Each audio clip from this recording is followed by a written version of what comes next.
Hello everyone, welcome to today's Skyrim stream. Jackal Clubs here. Already good to see a few of y'all have made it out tonight. Sentry, good to have you. No worries when not talking for a bit.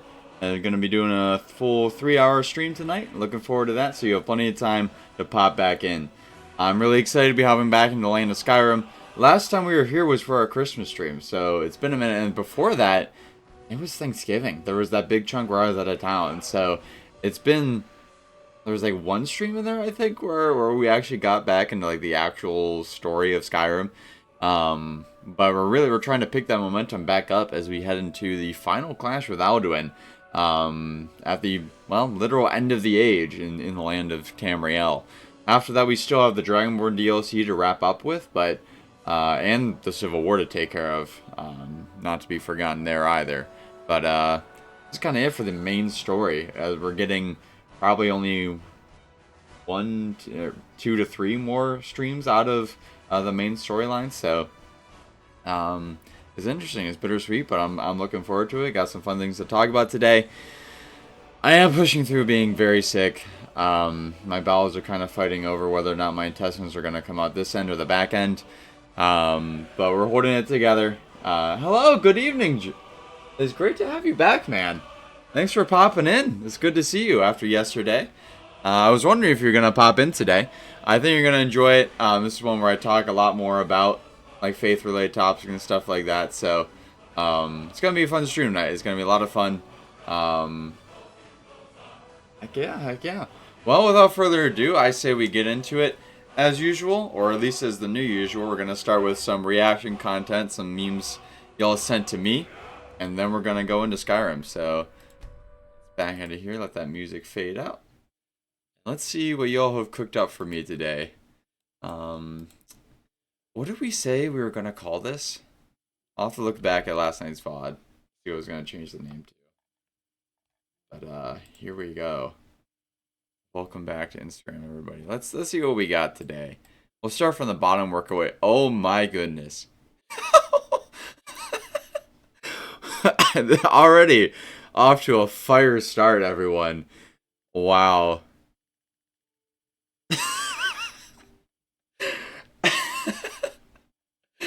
SpongeBob the Messenger from Satan. Okay. New stream title unlocked. I love that. Thank you for that. I kind of want to make this the temporary flagship image of this chat. Actually, I love that so much. We all know we've been there, like waiting, sitting in our beds, waiting for some, going through something in our lives, waiting for God to like give us something special as we're going through. Or doom scrolling through our reels looking for something uplifting, and this is what we get instead. This is the yellow boxy menace. Keep cooking with Jacobs up here.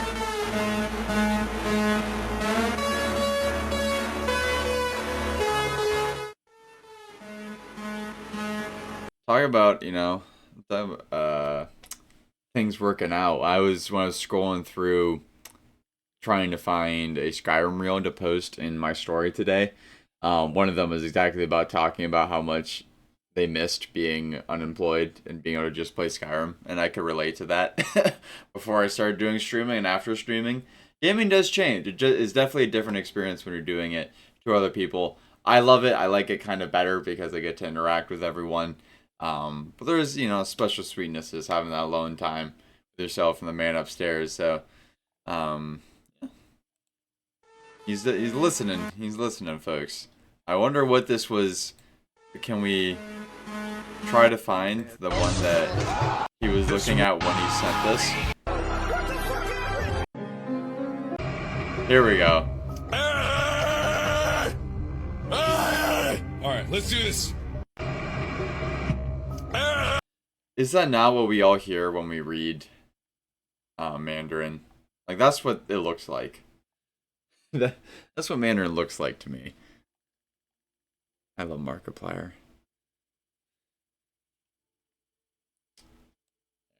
This will be our last one. Every single one of them. Oh my god, what is he cooked up for us? Where What is the image? Okay, that's the one we're looking for. Every single. The spicy political memes today.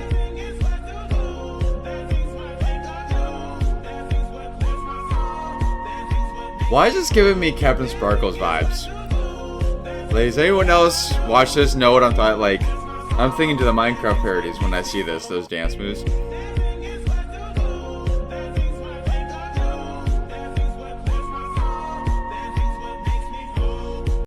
Just vibing. That's the way to be. I mean, that's what gamer culture is really, is putting on headphones and ignoring all the stupidity that's going on in the world.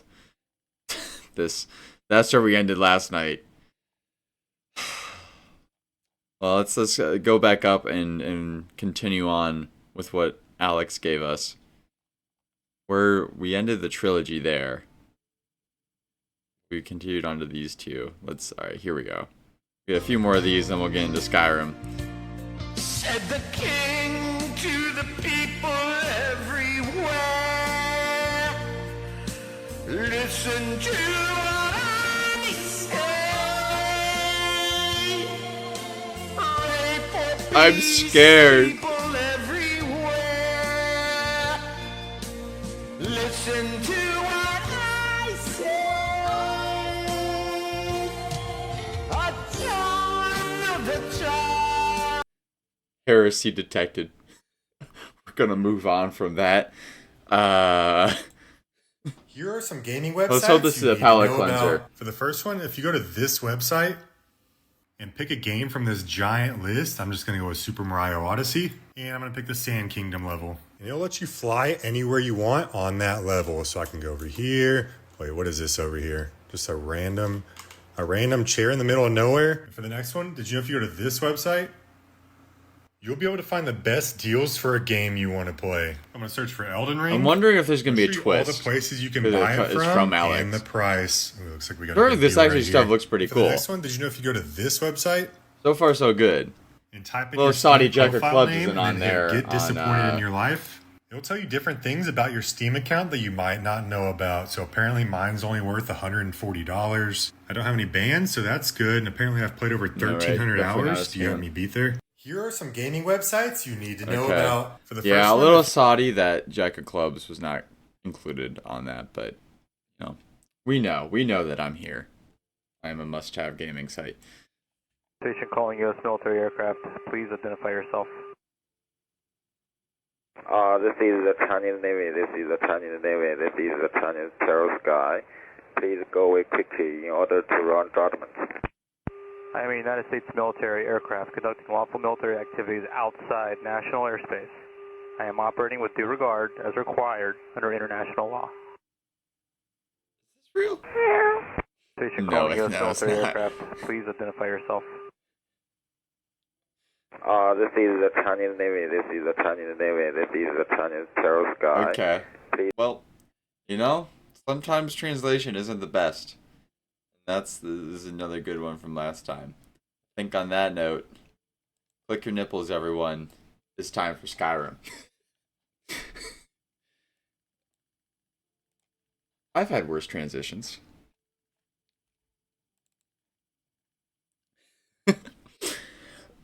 Oh no, I'm dying. I'm being smited for that.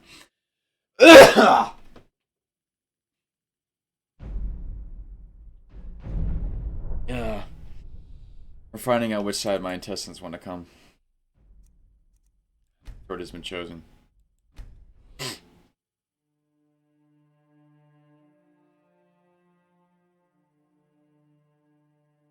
What? Okay. Skyrim said no. Skyrim said no, everyone. We did get a nice look at the Blades helmet, though, which is one of the coolest ones in the game. I have no idea. We'll try it again. It'll be fine. Why did it crash? It crashed because it's Skyrim. Is exactly why it crashed. To be honest. As Todd Howard would say, hold on, we're doing memes, I gotta pull this up before we go on. Where is it? I'm sure I can find it.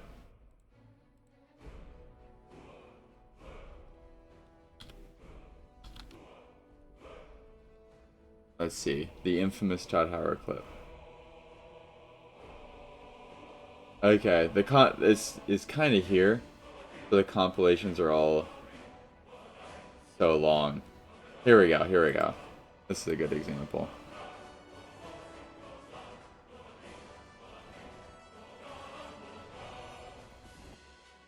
Skyrim, please be quiet for a second.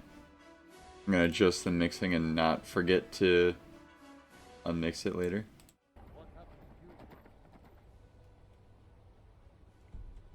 Let's see if they show him saying it. But yeah, basically it just works. Was his comments to a convention where people were like actively complaining about how many bugs are in the game. What the fuck? A man after my own heart. Okay. It just works, ladies and gentlemen. It just works. And that's what makes Skyrim so beautiful. Is that it doesn't, but we love it anyways. I have to pull this over just so I can get back in here. Because we're not going to forget today to bring that sweet, sweet Skyrim music back in. It just works.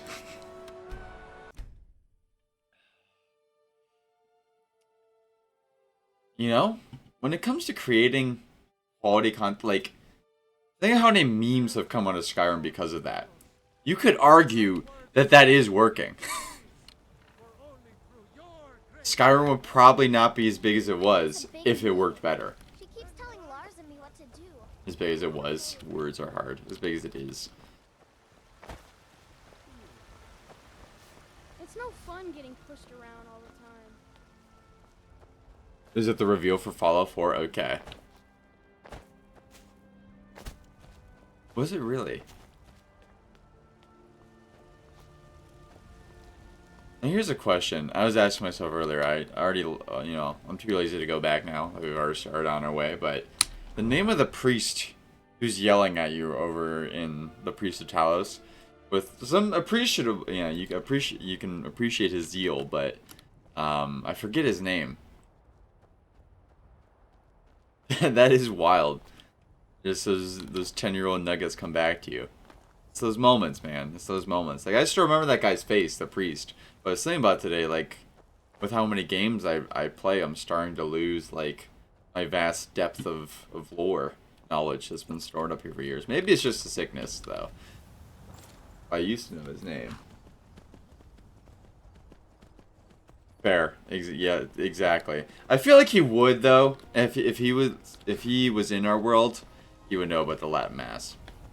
Which reminds me, I wanted to yesterday. I kind of got caught up in how much was going on in Crusader Kings, but I usually like to ask people more about themselves when they get in here. So like, what made you come to the faith and get so invested? You said, you're just coming in now, so I'm interested to hear about that. As a starters, among other things, I hope to get to know about you. What are we doing? Let's figure that out. Whoa.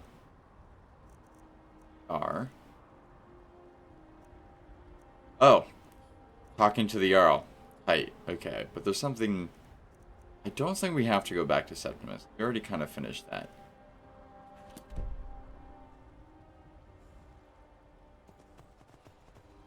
Fantastic. Well, we can figure his name out when we walk back up. I'll go down here instead of up there, so you have the chance to walk through. Oh,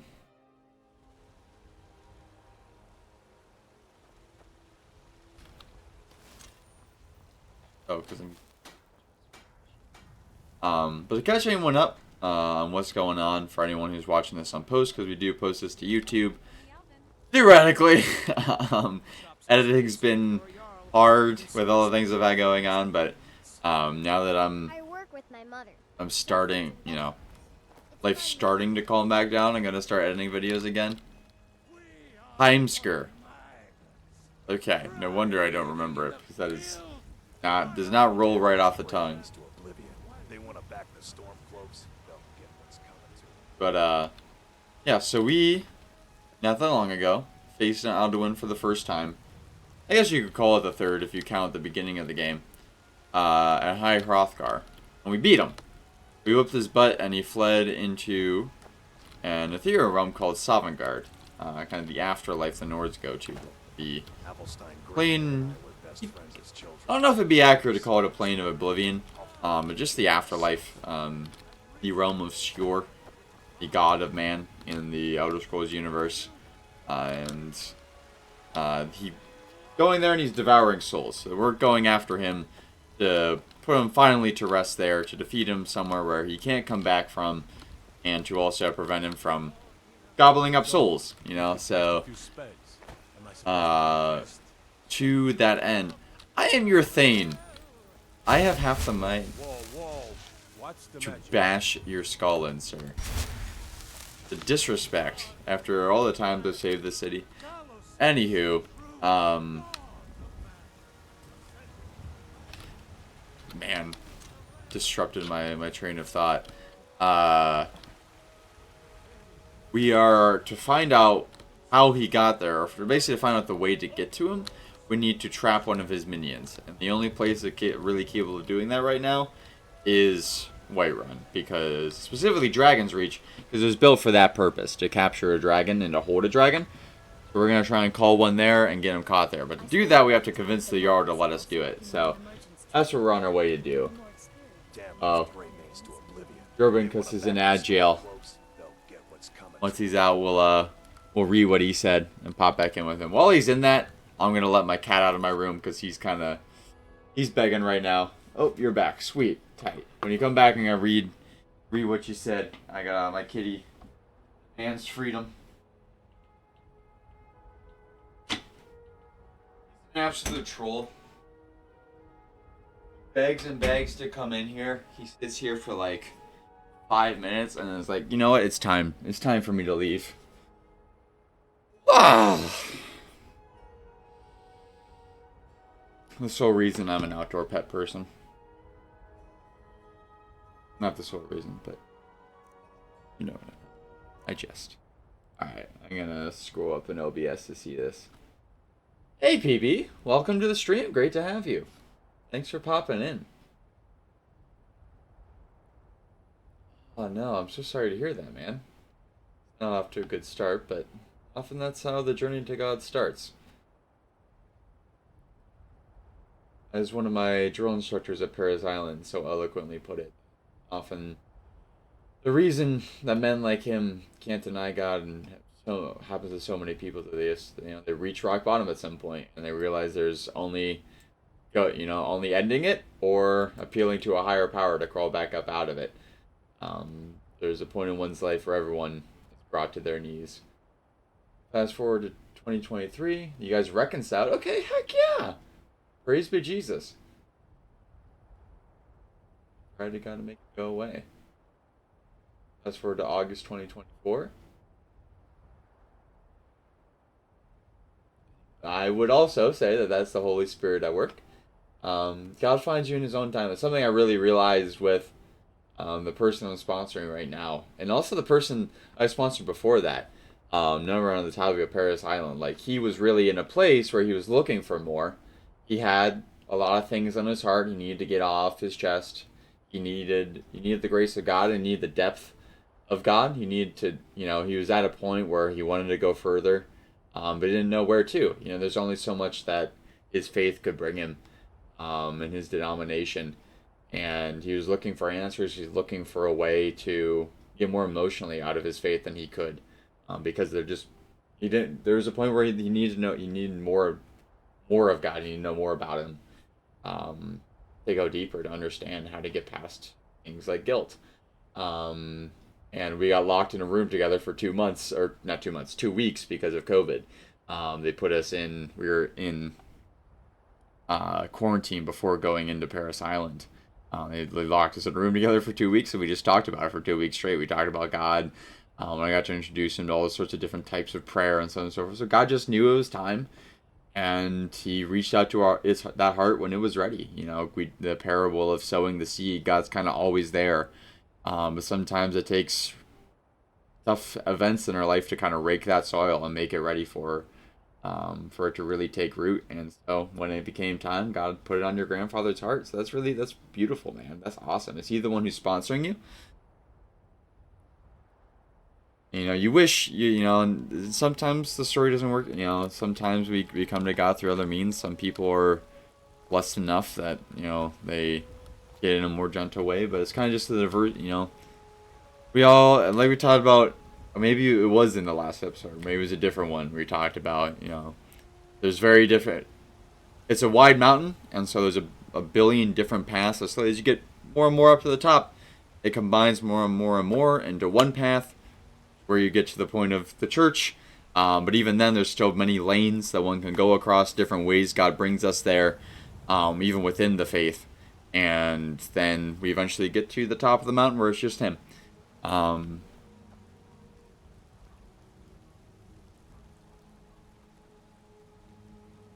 That's amazing.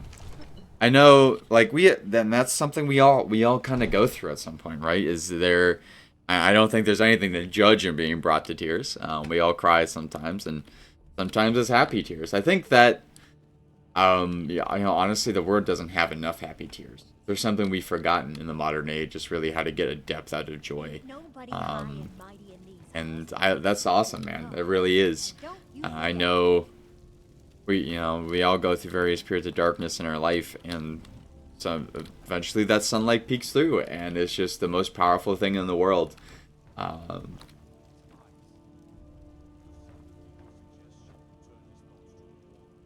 Interesting. I've never heard of that before. That's really cool. And it does make sense, that they would have a system to let people in who can't find, don't necessarily have a particular individual to walk through with them. Let me guess. Someone stole your sweet roll. See, this is what All this standing around is he made me a thane of this city, and he's disrespecting me. So it's a disrespect of his authority. There's been talk again in the streets. A general fear that the giants may move south, and then, well, you understand. Proventus, you're my steward. Your job is to offer me counsel. This is not counsel. Of course, sir. It kind of sounds like council, but What is anyways, not to it doesn't seem like the best of time to bring you hard to hear news, given what's you're talking about with the giants. But I need to trap a dragon in your home. I must have misheard you. I thought you asked me to help you trap a dragon in my palace.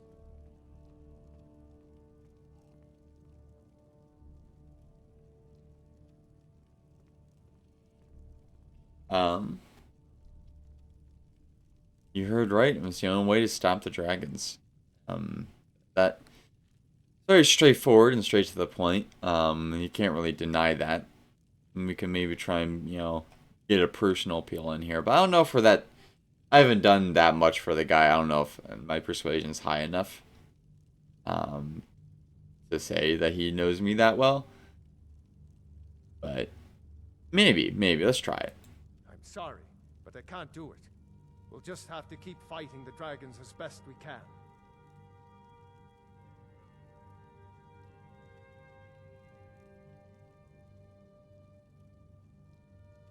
I really need it. What you're asking for is insane.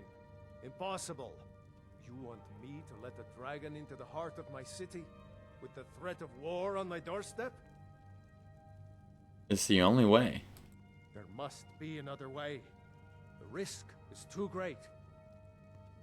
The threat is worse than you know. Alduin has returned. Alduin, the World Eater himself. But how can we fight him?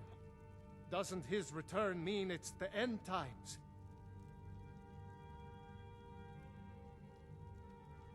I'm the Dragonborn. It's my destiny to stop him. I don't know about such things, but I heard the Greybeard summon you.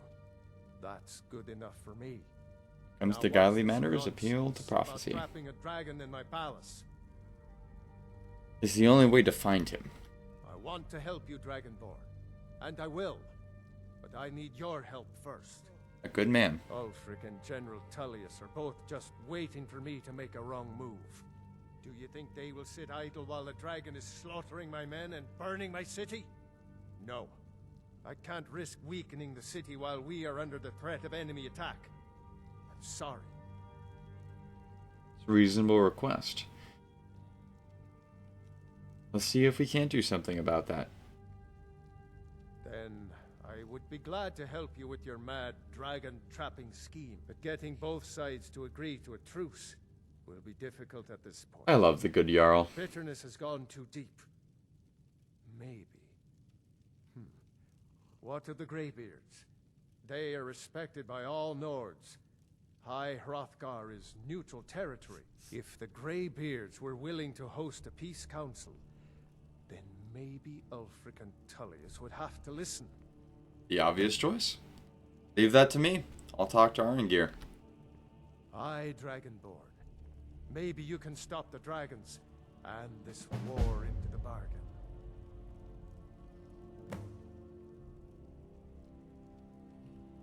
Let's go make it happen. Don't mind. I've got a city to keep. Alright. Checking back in here. Heard of the ICKSP.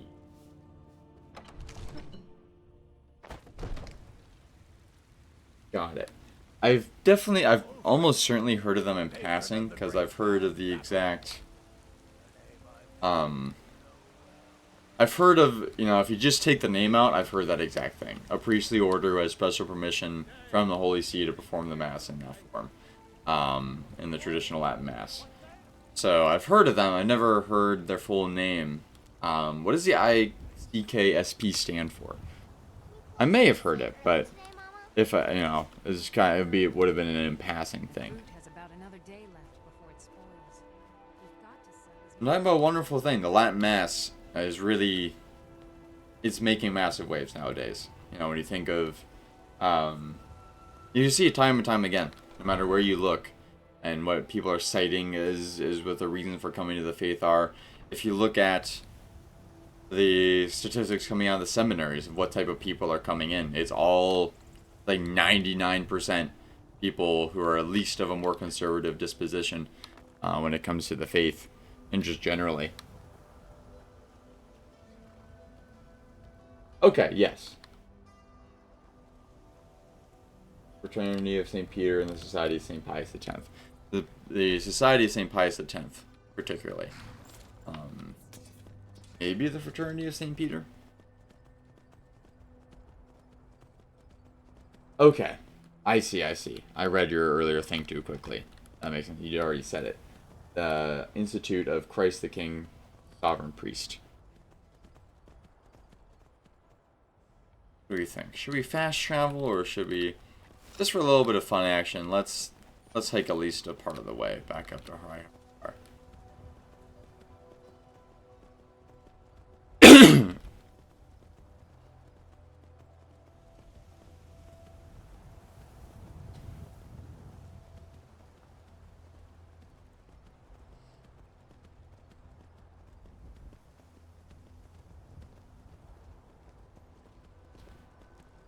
I could always kill that chicken. Bring all the fury down upon me. These here lands.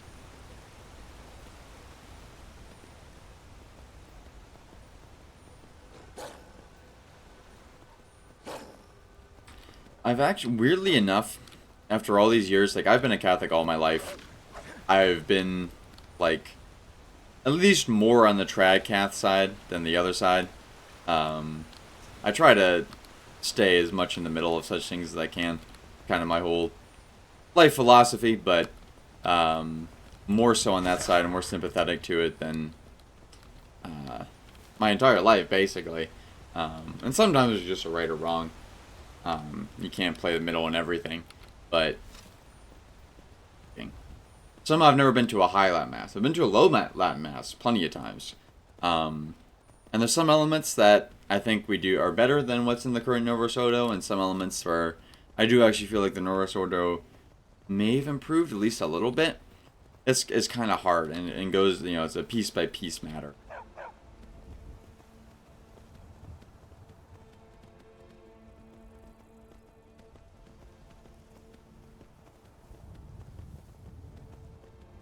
When you say weird, yeah, the SSPX is kind of in a weird spot.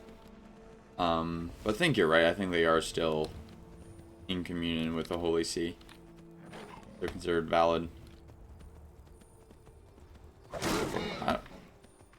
Okay. I was not expecting my mace to do this much damage to the saber cat. No wonder they're random encounters now. I didn't realize we were that goated. They usually, they scale up, obviously, because, as we saw with the wolf just a moment ago, they're basically like a one-shot for us, but I'm used to saber cats being super deadly. I hardly felt that. I'm gonna try and avoid this other one, though, just for the sake of preserving the wildlife and moving on more quickly to more entertaining prey. Namely, what I think we have coming up here.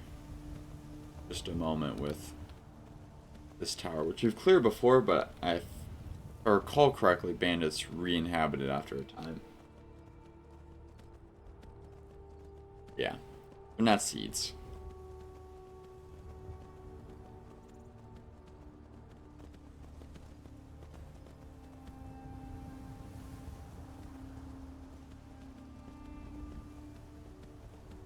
Yep, bandits are back. Let's have some fun, ladies and gentlemen. We fought these bandits before. Let's kind of have a comparison point for science and the common good, and see just how do we compare now fighting these guys to how quickly we took them out in the past. So they have clearly scaled up, because they weren't really highwaymen before. I do not have any mods now. This is just a vanilla series. Vanilla playthrough. I know there's a lot, that's the approach a lot of people take to making something new and interesting, but for me it's really the commentary. Something I don't feel like people have touched on a lot before when it comes to Skyrim RPGs. What we're trying to do is kind of play through in such a way where we go into in-depth commentary on like the design, from things like design choices to other to the decisions actually in the game, like the moral questions posed by the story. And to do that best, I feel like it's, you approach it the way the game designers made it.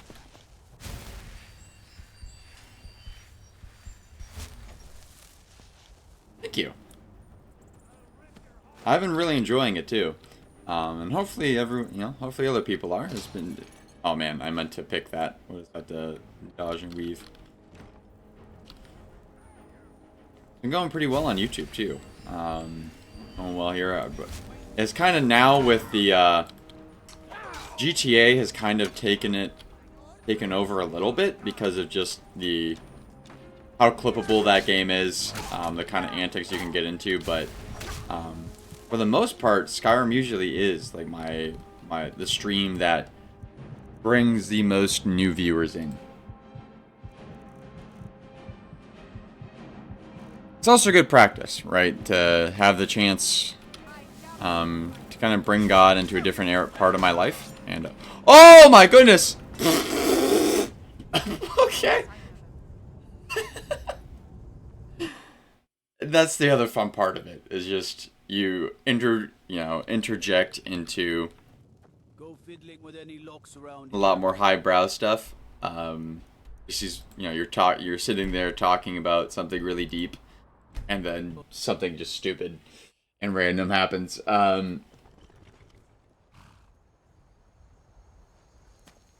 I do not mind TLM spam. I will never put someone down for being enthusiastic about God. What the? Do you guys see that?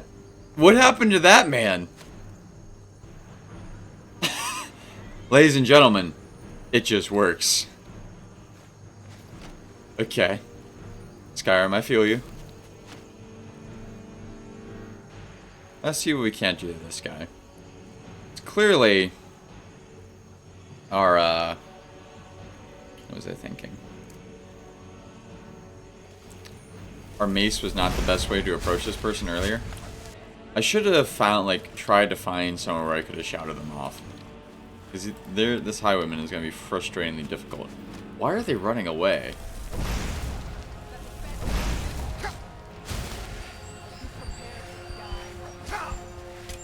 The other problem I'm running into right now is that because I did that diversion to do the... Yeah, I think that person did just jump off the bridge earlier. I know what you're talking about. Oh my goodness, I think we're gonna have to do a third try of this because I don't know about getting out of this one. Hold on, here we go. I'm breaking it up now. Alright, I know what I have to do. I have to bring them to the bridge and then Fushirda them all at once.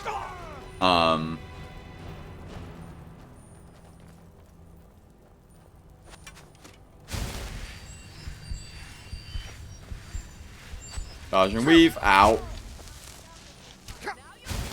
Look, it could have worked out better, I admit. Alright, I need you guys to cluster. I need them to cluster. I need more magicka. Alright, hold on. Woo!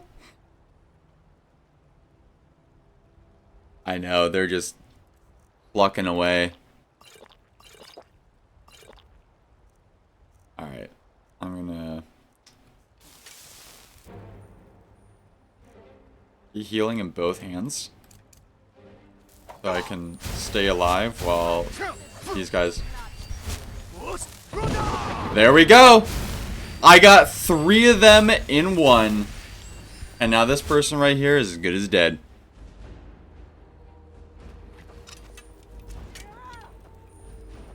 What you gonna do about this now? What? What? Hold on. Skyrim. I was holding down left click for like a minute there. The game didn't know how to react to all those people flying off. But weirdly enough, they're not dead, so... I do have to be careful about that. I hope they're not murdering Glue, which is the name of my horse, by the way.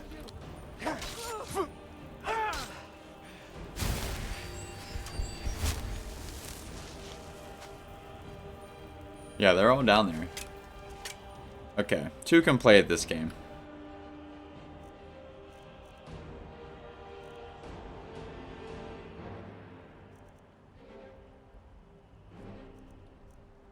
Where's my bow? Here we go. This should be faster. But yeah, like, since I did the Dragonborn DLC, I'm, like, super maxed out in those shouts and the spells associated with that. But I told myself I wasn't going to use those right now, because it wasn't, like... It didn't make sense in my headcanon that the Dragonborn would have done that before finishing off Alduin. It's like, canonic... In the canon of the show so far, that hasn't happened yet. But yeah, it's a joke because horses are turned into glue. It's a thing. It's an unfortunate thing. It's not a pretty thing, but it is how glue can be made. And is more often than you realize.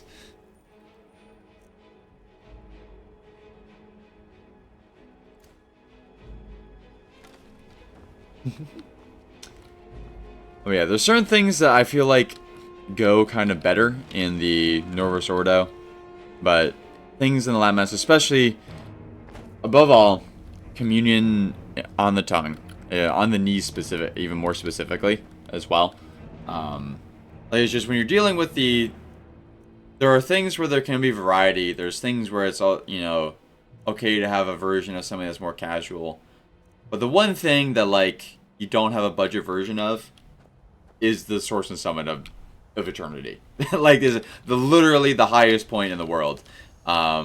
Is the re-participation in the crucifixion of Christ. You don't cheap out on that, and like it's not, you know, people say that it's to make God more approachable, and it's like it's symbolizing Him coming to you, and that's great and all, but if I kneel down, He still comes down to the same height as me. Like, and it's obvious that, like, obviously He's there. I get that by the fact that He's going into my mouth when I'm receiving on the tongue. That same thing is also gotten, but you lose the depth of reciprocation and participation in that. Like it's a love cycle. It's cyclical. He gives to me and I give back. And so when I like it, like it deepens the experience when I get to go up there and kneel down. And so I still do that even when I go to the Norvis Ordo, because you're allowed to. Like, and it's also, you know, it's great to come at it from a perspective of worship and as well. And that's one of the main priorities of what we're doing there. And almost the main one, right? Because that's what keeps the world going around, is the sacrifice of the Mass. But ultimately, the whole world revolves around coming into communion with Christ. And so I think you can, even from the intimacy side, see how it just, communion on the hand takes the cake, or communion on the tongue takes the cake.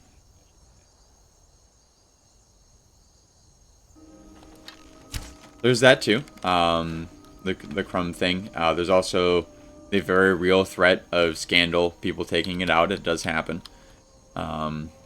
We just picked up a reverent imperial bow. Once again, God is with us, everyone. And some good timing there. But what else was I thinking? It's also in regards to, like, it deepens the appreciation of what the priest is doing too, right? The laying on of hands was a tradition that goes all the way back to Aaron. And to, we hear about the hand, in the prophets talking about Jesus, reference to his hands, and healing being in them. There's just, it's not, there's so much more depth when you receive it on the knees and on the tongue. And it's also healthier too. I love that as well, that came out of the Vatican studies during COVID. There's absolutely no argument for communion on the hands. And so that's why I'm totally 100% communion on the tongue. But in other things, as for the whole language thing, I don't know if I feel about it. As a language nerd, I know it's controversial. I really don't like the Latin language. And I know it's not popular opinion. But I don't. It's just too. It's very cursive. Like when you think of cursive singing, where everything kind of bleeds together. There's just not. Maybe it's growing up in an English tradition with all these hard consonants. But I just like something a little bit meatier, something a little bit more like Arabic or Hebrew, the languages that Jesus spoke. But I also get it because that's where Rome, that's where the seat of faith has taken root. It's also, the language of authority. It has the perk in the modern day of being a language that isn't spoken, so it allows it to have a special reverence. It sounds very ethereal. It's very high, which makes sense in the, for the summit of the faith. Gregorian chants are fantastic.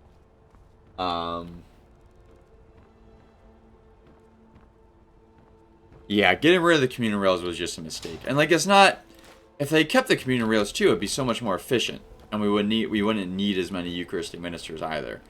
Because he just, when I've gone to low masses, he just goes up and down, side to side, and it goes just as quickly as when you have 4 people standing there, at least almost as much. It's kind of like an assembly line, not to, say that. The priority when we go to Mass should never be for it to be as quick as humanly possible.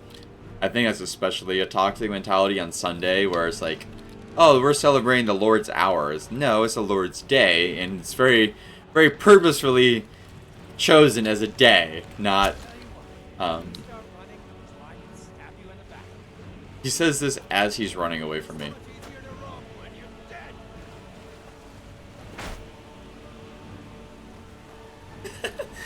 Why do you flee, my friend? Oh, there we go. Now he's come to his senses.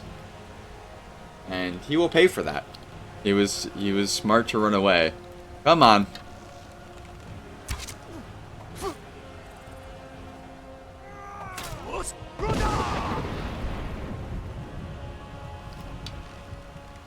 He got so lucky that my Z key stuck there.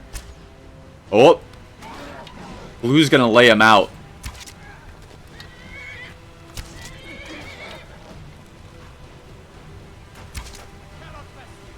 Finish him, Glue! Finish him! Yes! Good boy. Be gone! Alright, ladies and gentlemen. That's what we came for. So, lesson learned. The game scales up well.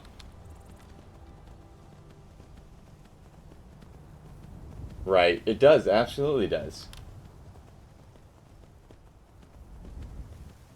And it is also a problem that, I recognize what you're saying, that something, and this is just, it's a slippery slope that we've totally fallen into as a church, is just every time we make an exception, it's an exception for like 5 minutes, and then it's the norm. And part of fixing that, I mean, you do need exceptions. It's absolutely true. That's the hard part. The harder pill to swallow is that what you really need to do in order to fix it is just get more serious in general, and that's what no one wants to do. No one wants to have a lot more involvement to make these things actually work, to teach people why it's actually important that you don't just cave and go with the easiest, the path of least resistance. And that's a real shame. Alright, looks like we're getting a dragon fight. It's also something there's a bear around, which is honestly what I'm more concerned about. Dragons don't scare me, but bears do.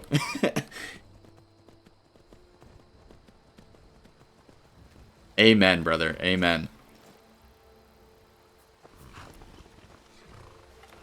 Come to Poppy.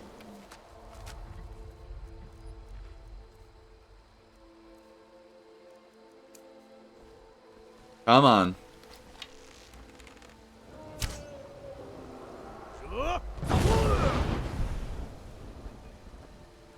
Ladies and gentlemen, we got him.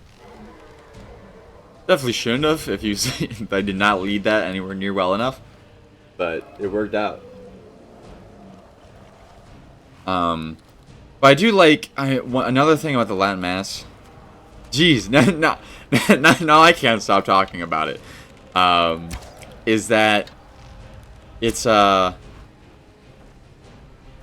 universal appeal of it, and I do, and this is where the Norvus, my point on, there are some things I think the Norvus we can maintain and keep from the Norvus Ordo, is that it is important that the church needs to not just be an institution that represents what's universal, but also needs to appeal to the local present culture, because it does also need to be personal. You need to find a balance in that. And I think one of the best ways to do that is to take the maybe.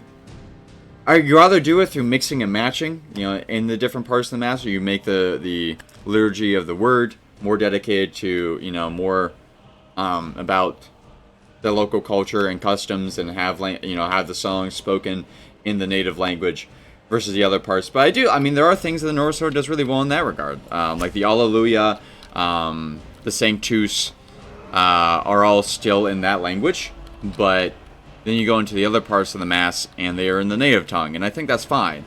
But I think probably the best way to approach it is you just have certain Masses, maybe some daily Masses especially, be more catered to the local community and the local culture, and also like Masses that happen on weekends that relate to a local holiday. But then and usually when you go to Mass, it will still be more heavily catered towards the broader Latin tradition. Is this dragon gonna come down and fight me? He really doesn't seem interested, which I haven't seen this happen before, where like he starts the fight and he runs away.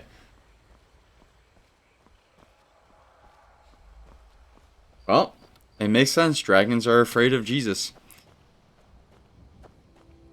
Alright, well, I guess we're moving on to our health car.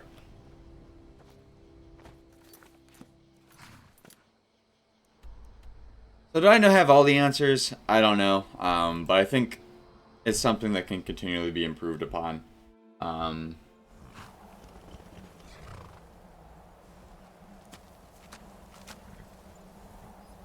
Right. And in this one, so there needs to at very least be a large part of it in Latin. And especially in the modern world, like, there's no longer a stumbling block to have that be the language you show up to. Because you can put that as a pamphlet in there. We have the printing press. You could print out what the words mean and put that in the pews for everyone to have. It's not that hard. And then no matter where you go, it can be all the same. The last thing I'll say on that, because I do want people who come here for just, the gaming specifically, to, lean a little bit more into the gameplay, especially as we get into these big moments here. Last thing we'll say is the one other thing that I feel like the Normal Soto, I'm not going to say the one other, I'll come back to, we'll do like a dedicated part where I just talk about it straight up later on the stream. But one other thing that I do really like with an Reverse Ordo, a lot of other people don't. Two things actually. One is the shaking of the hands. I know a lot of people are against that. I love that. I love that the community is brought together. Goes back to Paul's, greet your brothers with a holy kiss that we've kind of just thrown out as a community, that we need to have like physical interaction. But it's so important to human psychology to have a physical bond. It's really hard to shake someone's hand and then to turn around and betray them. And the point of the Eucharist is that we are all brought together by being made one flesh in the Eucharist. It is primarily about the sacrifice, but it also needs to be about the community. And that's why I like that part and lean heavily into it. I wish we would go back to shaking hands and not just waving around like we do now. It's just so sanitized, right? Like, that's what COVID did to the world, and that's a problem. And then the other one is that the priest faces us. And I know a lot of people don't like that because of, they like that it all goes up towards the Father. But to me, I take it the opposite direction. Jesus is in the center now, and now he's not far away. But we'll talk more about that later. K Tarby just showed up, and I want to say hello. Welcome to the stream, K Tarby. We've been having a very theologically intense one today, which I've been really enjoying with Jorban here.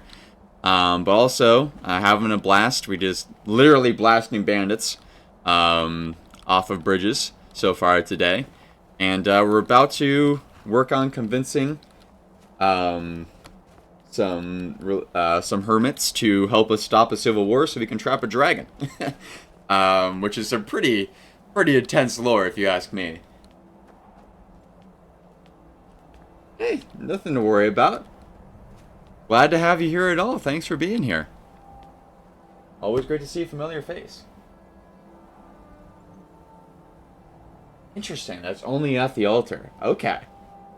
We will put a pin in that. We'll come back to. So basically how this works, Jordan, is usually in the Skyrim streams, about halfway through, I take like a 5-minute break or so to go to the bathroom or something. And I do like before and after that break, kind of a more in-depth discussion about things that come up during the stream, either something in the game or something in the chat, like we're talking about now. And I already said last night I want to talk about St. John for one of the two ones, but I'll talk about the Latin Mass in the other one. So we'll put a pin in that. You got to get back at 7 a.m. I appreciate that grind, and I feel you. I know I had a 4 a.m. job at Walmart a couple years ago. It's rough. It does give you the blessing, though, of getting up early. But I know it's hard, and I appreciate you being here, like coming out to a stream this late at night. And it's weird you got to turn over that quickly. 7 a.m. So what is it right now? It's like 10 p.m. You're getting home and being able to start your day, your time off. You have what? What does that make that? 8 plus. You have like 10 hours in between work shifts. That's wild. You basically get to go home, take a shower, sleep, and go back.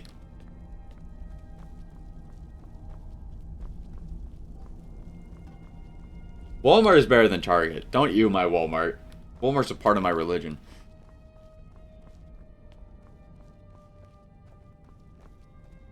Oh, man. 2:30. Is that in the morning, I'm guessing, based off of what we're talking about? That's disgusting. Heresy alert. You worked there for 3 years? Heck yeah, my dude. Hey, Charby, what do you work at? You are in gear? Are in gear? Please, no one clip that. That was unusually moany. What can I say? I appreciate a good beard. Where's my man, Aaron Gear?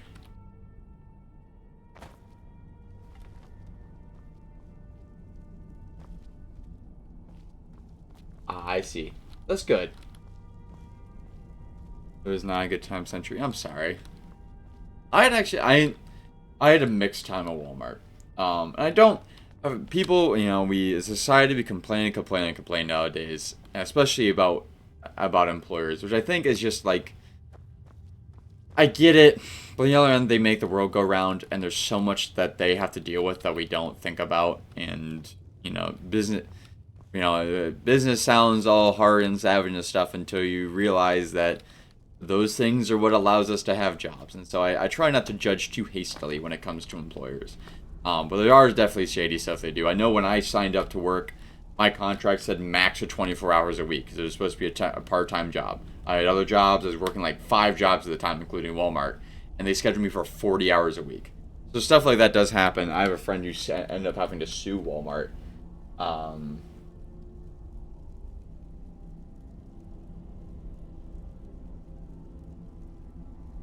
Rush hour was water restoration. Oof. Emergency calls with water restoration. Hold on. There's some stories there I want to hear. I'm sorry, Kate Tarby. Yeah, it's tough, especially if you're starting jobs, to find a job that you really enjoy and where they're good to their employees. You gotta say, to shout out my people at Walmart though, pay's great and benefits are great if you stick around. Like if you stick around, you'll be a middle manager so quickly, and then you can even become like a manager of a Walmart makes 6 figures. And if you work there full time, you have life insurance. Not sponsored. I want to put that we're not sponsored by Walmart. Disclaimer. Maybe I should be helping them so much without being sponsored, but the life insurance, health insurance, pays for college. The ice arena. It's tough. It's tough, especially with like a local business like that. It's tough for them to be able to pay you competitive wages. And they can't. Unlike a major company, it only takes one person going sour for the whole company to fall apart.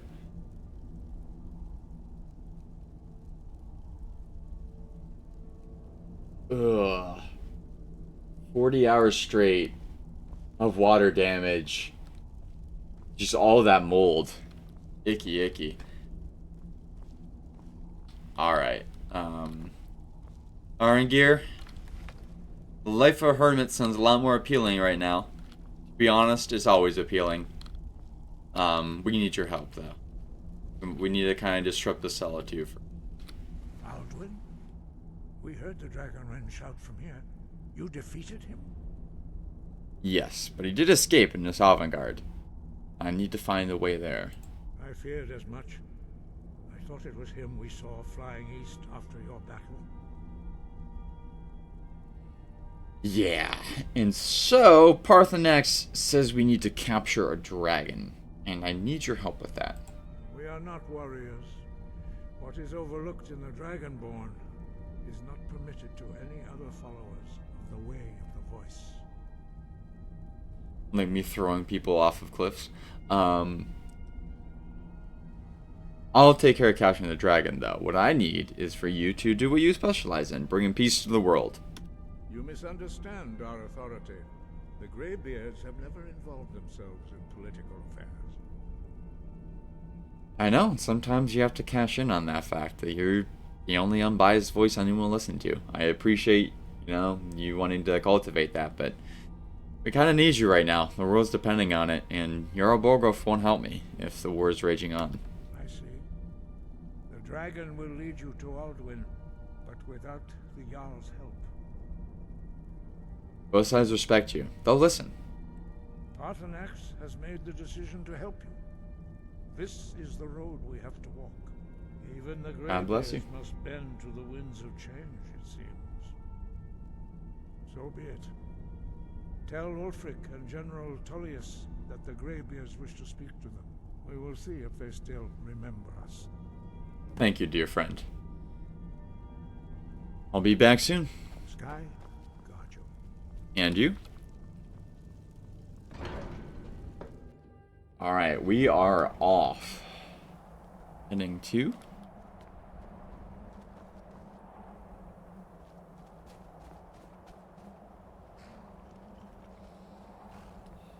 Who to go to first?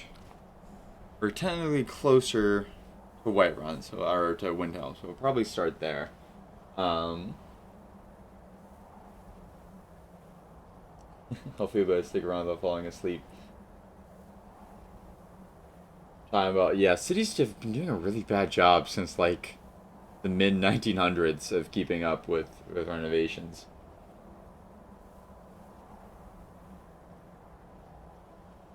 That's something that's like really people are talking about with LA right now in the fires. I heard someone who was commenting on talk about the transformers that they use for electricity to power the houses there. Haven't been updated since the 1920s. They haven't built a new dam in like 100 years. So innovation really has slowed down. This is out development more so than we realize. Like government waste and fat is a lot worse than anyone realizes. Does anyone know how to work a Kindle? My mom does. I don't. I wish I did. I need a Kindle. I need Audible. As soon as I start making like enough money to not just spend everything I make from this on this, like put it right back into it, I'm buying an Audible subscription. That's what I need to read.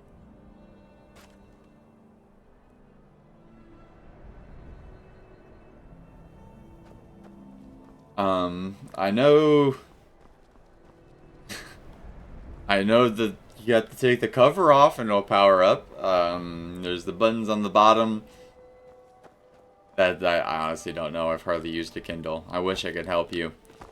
I can relate though. I can at least be there in that sense. I was trying with Meta changing its ways. Zuckerberg going on Joe Rogan and talking about how censorship's coming down and they're trying to more keep up with talking about like the kind of stuff that they've had to deal with when it comes to government corruption. Things are going to get a lot easier for content creators on that platform. A lot less lines you have to toe. And so I never made a Facebook account. Partly because of how difficult it is, and partly because of how annoying Meta is. But now I'm thinking of making one, but I don't know how to use it. Instagram's decently intuitive. X is super intuitive. YouTube's super intuitive. Man, I don't get how a boomer uses Facebook. I can't use Facebook. I have no idea how it works. It feels like interesting. At that card, it feels like it was designed to be intuitive to a schizophrenic squid. Like, you need to be both insane and have the ability to, like, do 8 things at once in order and reach around in all these different twisted ways to make something work. And so Sunday I'll have a Facebook account for Jack of Clubs, but it's gonna take me a minute. I don't get it. Have I really not been here before? Hello, ladies and gentlemen. Algrith won't give us a straight answer. He's a true Nord. He'll come around. Don't be so sure of that. We've intercepted couriers from Solitude. The Empire's putting a great deal of pressure on Whiterun. And what would you have me do? If he's not with us, he's against us. He knows that. They all know that. We can see what the arrow is up against. How long are you going to wait? You think I need to send Bolgraf a stronger message? If by message you mean shoving a sword through his gullet. Taking his city and leaving him in disgrace would make a more powerful statement, don't you think? So we're ready to start this war in earnest then? Soon. I still say you should take them all out like you did dead King Torrig. Torrig was merely a message to the other Jarls. Whoever we replace them with will need the support of our armies. We're ready when you are. Things hinge on Whiterun. If we could take the city without bloodshed, all the better. But if not... The people are behind you. Many, I fear, still need convincing. Then let them die with their false kings. We've been soldiers a long time. We know the price of freedom. But people are still weighing things in their hearts. What's left of Skyrim to wager? They have families to think of. How many of their sons and daughters follow your banner? We are their families. Well put, friend. Tell me, Galmar, why do you fight for me? I'd follow you into the depths of oblivion. You know that. Yes, but why do you fight? If not for me, what then? I'll die before elves dictate the fates of men. Are we not one in this? I fight for the men I've held in my arms, dying on foreign soil. I fight for their wives and children whose names I heard whispered in their last breaths. I fight for we few who did come home, only to find our country full of strangers wearing familiar faces. I fight for my people, impoverished to pay the debts of an empire too weak to rule them, yet brands them criminals for wanting to rule themselves. I fight so that all the fighting I've already done hasn't been for nothing. I fight because I must. Your words give voice to what we all feel, Ulfric. And that's why you will be High King. But the day words are enough will be the day when soldiers like us are no longer needed. I would gladly retire from the world, were such a day to dawn. Aye, but in the meantime, we have a war to plan. Sorry about the prolonged silence there, but I wanted to get the full depth of that conversation. A lot of interesting nuance in there. They're very complicated people. You can see Ulfric being both a man willing to do basically anything to achieve his goals, but also someone who's at the same time very in tune with the people and not wanting to go farther than is needed. So he's a very interesting and complex character. But we can certainly see that the Jarl is right in suspecting that if we don't strike up some sort of peace, Whiterun wouldn't survive us trapping a dragon there.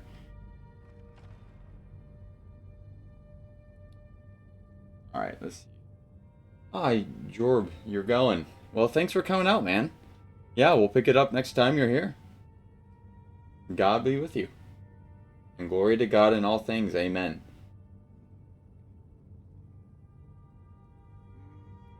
I think the second fight against the Thalmor is coming in Elder Scrolls 6.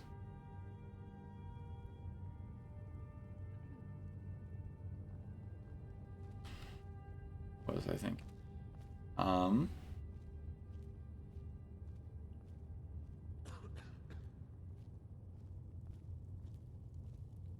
Something else I missed in chat, I think.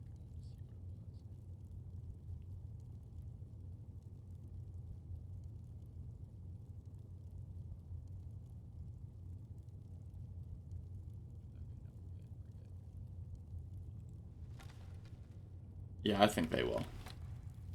Well, Ulfric, Only the foolish or the courageous approach a Jarl without summons. Do I know you? I am someone who's a bit of both. We've already met. Is that so? Well, yes. You were with us at Helgen.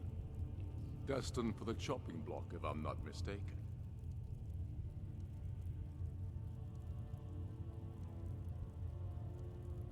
I helped Ralof escape. He said he'd vouch for me. Ralof's alive. I hope that's true. He's a damn good man, but he hasn't returned yet. So I'll need to wait for his account. For now, speak with Galmar. I'm always looking for able fighters. Not Away for a long say time, we that need Ralof. help. Seems we're all branded villains these days.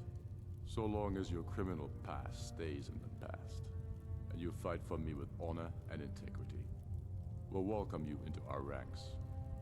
Aye, but in the meantime, we have Speak a with war Galmar. to plan. That's actually not what I'm here Where about, though. we can best use your talents.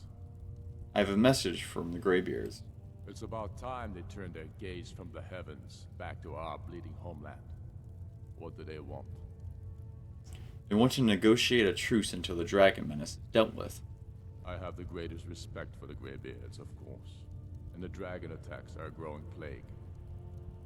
But the political situation is still delicate. Not all the Jarls are fully committed to supporting me as High King. I can't afford to appear weak.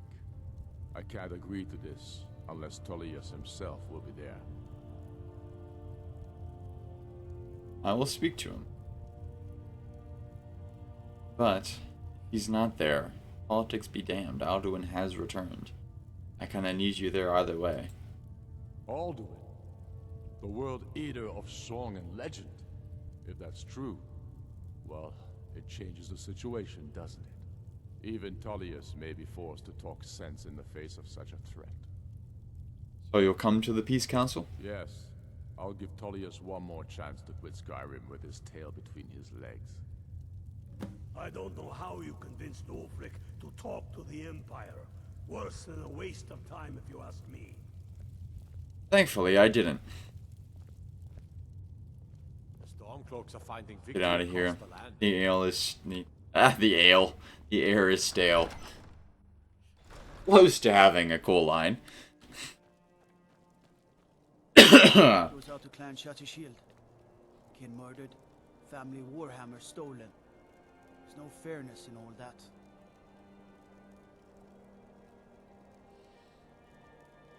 Referencing a popular storyline in the game. I might have to play it later. I've ignored it for now. Maybe we'll go through with it, depending on whose side we choose in the Civil War. I do kind of agree that it's easier to join the Stormcloak ranks than the Imperials, because all you gotta do is kill some Ice Wraiths. But honestly, the Imperials ask you to kill a bunch of Stormcloaks. I'd rather fight human targets than Ice Wraiths. I hate fighting the Wraith. I don't know why I do, I just do. It's not as satisfying. Farm work is hard. Makes it more tedious. It's good to relax. And you gotta go all the way up in the north. Still, you gotta go all the way up in the north. Yeah, they're annoying. There's not a lot of fast travel points up to where it is, so long trek, annoying trek to fight an annoying monster. Then again, you don't feel very accomplished. You don't feel like you really did anything that really proves your worth to a military.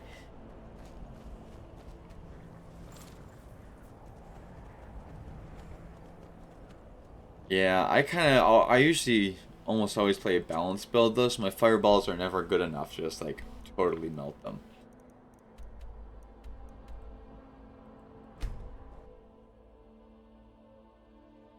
Alright, let's find out if General Tullius is a tool. Or if he's someone who can be reasonable. So exciting when new folk come into town. I bet you've had plenty of adventures. Well, you'd win. You should see me when you get bored, stranger. That stranger danger. I'm a sword man. Stranger danger. The gods gave you two hands, and you used them both for your weapon. I can respect that. Come on now. Anyone gonna object to me walking into the castle door? I guess what they say is true. Look like you belong. Watch the skies travel. Nice. Yeah, I like that. That's a good build. Especially how OP the bows are. What is it? I'm telling you, Ulfric's planning an attack on Whiterun. He'd be insane to try. He doesn't have the men. That's not what my scouts report, sir. Every day more join his cause. Riften, Dawnstar, and Winterhold support him. It's not a cause. It's a rebellion. Call it whatever you like, General. The man's going to Get try out of the to way. take Whiterun. Really. He has a lot on his mind. He's pacing so hard. He's pushing me out of his way. On the other hand, he also refuses to acknowledge Ulfric's claim. Well, if he wants to stand outside the protection of the Empire, fine. Let Ulfric pillage his city. General. You people and your damn Jarls. Sir, you can't force a Nord to accept help he hasn't asked for. If Ulfric's making a move for Whiterun, then we need to be there to stop him. Draft another letter with the usual platitudes, but this time share some of your intelligence regarding Ulfric's plans. Embellish if you have to. We'll let it seem like it's his idea. Smart man. Yes, sir. You Nords and your bloody sense of honor. Sir. Not quite as smart. God bless Legged Rick. Something to report? I remember you. You were at Helgen. Speak to Legged Ricka. I suspect we could use someone like you. he is fairly basic and clearly a reasonable man and not someone who really holds a grudge. You know, he can get frustrated at times, obviously, but, you know, he was going to execute me at Helgen, and I killed some of his men on the way out, and he's willing to accept me into his ranks because he gets the nuances of life. That's what makes him a good general and someone who's capable of handling a situation like this. Has a diplomatic side to him. That's not why I'm here, unfortunately. I see. Then there's nothing further to discuss. If you change your mind, speak with the legate. I'll let you know. I'll let her know if I do. However, what I'm here about takes precedence, and that's why I'm here to talk about. Not that. I'm sure we'll find ourselves talking about the war later, in one way or another. I have a message from the Greybeards for now, though. The Greybeards? What do those old hermits want with me? They're convening a peace council at High Hrothgar. A temporary one. Why? There's nothing to discuss as long as that traitor Ulfric is in arms against his rightful emperor. We need a truce until the dragon menace is dealt with. They are getting to be a problem. But I wasn't sent to Skyrim to fight dragons. My job is to quell this rebellion, and I intend to do just that. Dragons or no dragons. I would argue the dragons are a bigger problem than the Stormcloaks right now. There won't be really anything to save, or a world to subjugate to put under the banner of the Empire. It's a more appropriate way of saying that. Subjugate. Certainly willing in most people's cases. But you also got to consider that you want to negotiate from a place of strength. You want to look like the bigger man. And it's going to be hard to do that, especially since Ulfric has already agreed to attend. Now, which option do I use to convince him of that? The quickest way to do that is to appeal to a soldier's sense of duty. I'll be the judge of that. Besides, by all reports, the Stormcloaks are suffering just as much as we are from these dragon attacks. What if I told you, again, Ulfric has already agreed to attend? Have you considered that? It won't make you look good. You'll look like the bigger man, and more people will, yeah. Words. My sinuses are not helping me today. Ulfric has already agreed to attend. Has he? Suck it up, bitch. Be there. I suppose he doesn't want to miss a chance to bluster about the Empire's many crimes. He's probably hoping I'll refuse so he can blame the Empire for being unreasonable. I think I'll have to disappoint him yet again. Exactly what I was getting at. Appreciate you. Yes, fine. I'll come to this Greybeard Council. For all the good it will do. Excellent. You can sell off that The man on a mission, I get it. Wants to focus on what he was sent here to do. And he's not a Nord, so he hasn't really been raised to just take the Greybeards at their words when they say it's really the end of the world is what's upon us. Though, you'd think an Imperial would have more respect for the Dragonborn, historically, especially given, you know, the banner they fly everywhere. We're not the best places to see it, but if we go somewhere that's not about solitude, flying the flag of the Legion specifically. Do you even have that? No, they don't. That's kind of weird. The classic Imperial banner is a dragon, because the longest line, and I think the longest line at least, or very least the most powerful line of emperors, and what their claim to authority, their claim to what they claim gave them the right to rule, was being of dragon blood.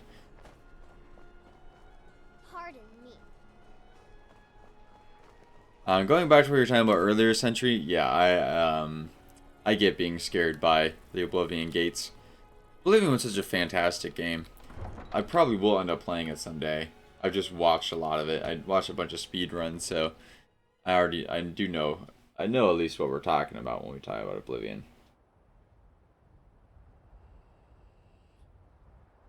To get unsick.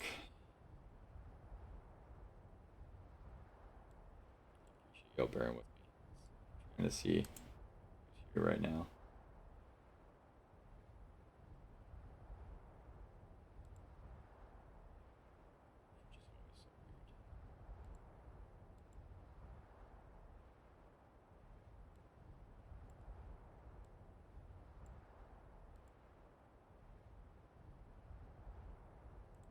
You can cast a few spells. Am I supposed to be impressed? By the gods, what power is that? Impressed now. It's interesting these two just like left immediately. I haven't even told Arangir that Peace Council is happening yet. What are you guys doing? Trouble? Okay, very well. Let's try and beat them there. They just took right off.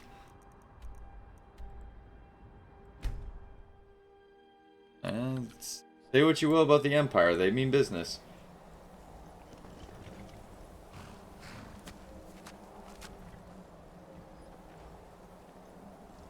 I can appreciate Oblivion being your favorite game. I respect that. I'm not sure, I haven't played it, so I can't speak from personal experience, but I can definitely see why someone would feel that way about it.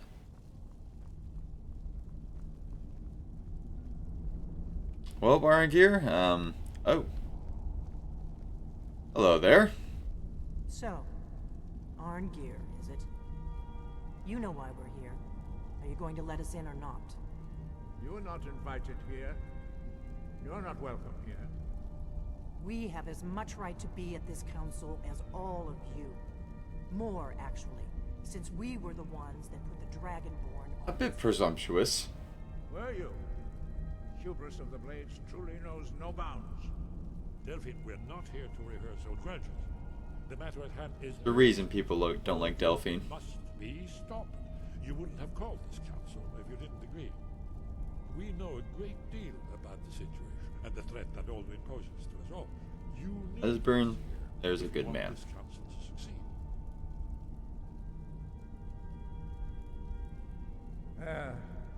Very well. You may enter. So, you've done it. The men of violence are gathered here, in these halls whose very stones are dedicated to peace. I should not have agreed to host this council. The Greybeards have no business involving ourselves in such matters. This was the only way. Besides, what's the use of learning peace for yourselves if you never bring it to someone else? Yes. Which is why I allowed this violation of all our traditions. But regrets are pointless. Here we are. Take your seat at the council table, and let us see what wisdom we can find among these warriors of Skyrim. Take your seat, and we can begin.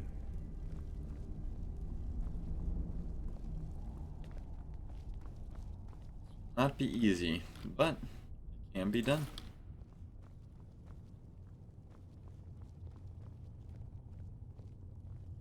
Stop running from this point. Yeah, I know you get to fight the hordes of hell, and that's what's so fun about Oblivion. There's a lot more customization. Take your seat, and we can begin. Now that everyone is here, please take your seats, so we can begin. I hope that we have all come here in the spirit You of... insult us by bringing her to this negotiation? Your chief Talos hunter? That didn't take long. Here. I have every It is a questionable decision. I need to ensure that nothing is agreed to here that violates the terms of the White Gold Concordat. She's part of the Imperial delegation. You can't dictate who I bring to this council. Please. If we Not the have best to spirited negotiate approach. the terms of the negotiation, we will never get anywhere. Perhaps this would be a good time to get the Dragonborn's input on this matter. By Izmir's beard, the nerve of those Imperial bastards, eh? To think that I would sit down at the same table with that. Thalmor bitch. Either she walks or I do. On the one hand, he's not wrong about the Thalmor having no place here. It's, they are not the good guys in this world. We're basically the ultimate bad guys in the world at the moment. And we know that they're instigating this war, so they're certainly not serving to the cause of peace. And so we came here for a truce, so General Tullius should know that this is not going to help that, right? There's nothing her being here is going to do to assist in that end. So it's not the best spirit to approach a negotiation with. The flip side, I do have to give him at least a little bit of a point on, though, is that the Empire is trying very hard to not enter into another war, so that a lot of people don't die. They're trying to buy as much time for them to build up their armies as they can. And so they know that if they were to do something like this, that deals so heavily with... Oh. Very well. Okay. Enjoy. The game shows that option. The Thalmor will treat It just you works, whatever ladies and the gentlemen. in Skyrim. We would not think of interfering in your civil war. But yes. Skyrim will never bow to the Thalmor. Unlike your imperial friend. Ulfric's the less I respect the Greybeard's counsel, Galmar. Legate, we represent the Emperor here. Ulfric's the more unruly one, so it's better to make him happy in any way we can. And I have something to say first. Here we go. the Thalmor should have been involved, though, in my opinion. Come back to that. Was to deal with the dragon menace. There's nothing else to talk about. Unless the Empire is finally ready to renounce its unjust claim to rule over the free people of Skyrim. I knew he wouldn't We're be able here to resist. arrange a temporary truce to allow the Dragonborn here to deal with the dragons, nothing more. I consider even talking to the Empire a generous gesture. Are you done? Did you just come here to make speeches, or can we get down to business? Yes, let's get this over with. Are we ready to proceed? Good on Tullius. Trying to keep everyone in 11 playoff fields. General Tullius, this council is unprecedented. Picking myself back up. We are gathered here at the Dragonborn's request. I ask that you all respect the spirit of High Hrothgar and do your best to begin the process of achieving a lasting peace in Skyrim. Who would like to open the negotiations? Yes, let's get down to it. We want control Kind of initiative, obviously. That's our price for agreeing to a truce. Yikes. So that's why you're here, Ulfric? You dare to insult the Greybeards by using this council It's a to big advance ask. your own position? Jarl Elisif. General, this is Oh, heavens. outrageous. You can't be taking this demand seriously. How about handing over a whole city worth of people in order to be willing to agree to the world being saved? Ulfric, you can't Big seriously ask. expect us to give up Markarth at the negotiating table. You hope to gain in council what you've been unable to take in battle, is that it? I'm sure Jarl Ulfric does not expect something for nothing. Yes, that'd be entirely What would the out of Empire character. want in return? Wait, General, you don't intend to just hand over Markarth to that traitor? This is how the Empire repays us for our loyalty? Enough. First, Olgraf has a point. this council wasn't my idea. Markarth's a very important strategic position. Right along the road the Empire uses to get into Skyrim. But I at least will negotiate in good faith. Since we're all here at your request, I'd like to hear... And who's honest about his position, but also earnest in getting stuff done. Dawnstar is not a fair trade. Okay. Riften, however, is very profitable for the Empire and offer them a different way in. I still wish we could say no trade. You know, just what's the point in having an equal trade? Why not just accept the lines where they are? But if the game's not going to give us that option, we'll say Riften. The rift would help secure our communications with Cyrodiil and threaten Ulfric's southern flank. The Dragonborn has spoken, Tullius. Markarth will be ours. Markarth and Riften do the same for each power. Markarth has all the Dwarven artifacts to balance out the Thieves Guild. Reputation on trust in your good name, but it seems you intend to favor Ulfric. I can see now that this is not a negotiation at all. I know you. I'd be more on your side if you had a little faith in me. Just because he said that he wants something different doesn't mean he speaks for me. Defeat the Empire, and you know it. But you're willing to sacrifice thousands for your own selfish ambition. Soon enough, I'll have you back under the headsman's this time there won't be any dragon to save you. As always, the Empire's fine words are worth nothing. Stop!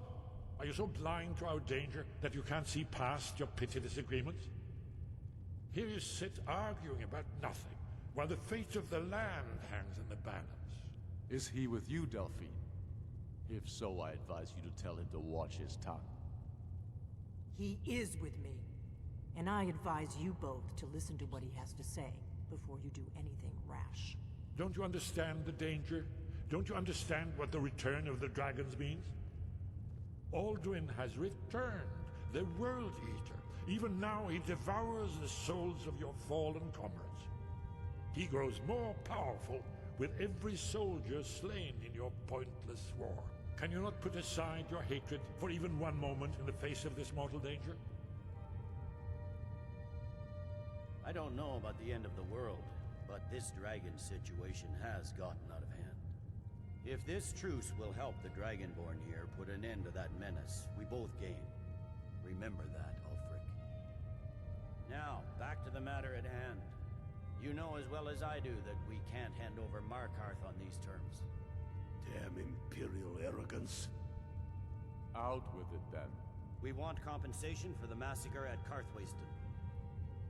You slaughtered the very people you claim to be fighting for. True sons of Skyrim would never do such things. Damned Imperial lies. My men would never stoop to such methods, even in retaliation. This for is your our butchery homeland, at- Tullius. All the blood spilled in this war is on your head. So, Dragonborn, what do you say?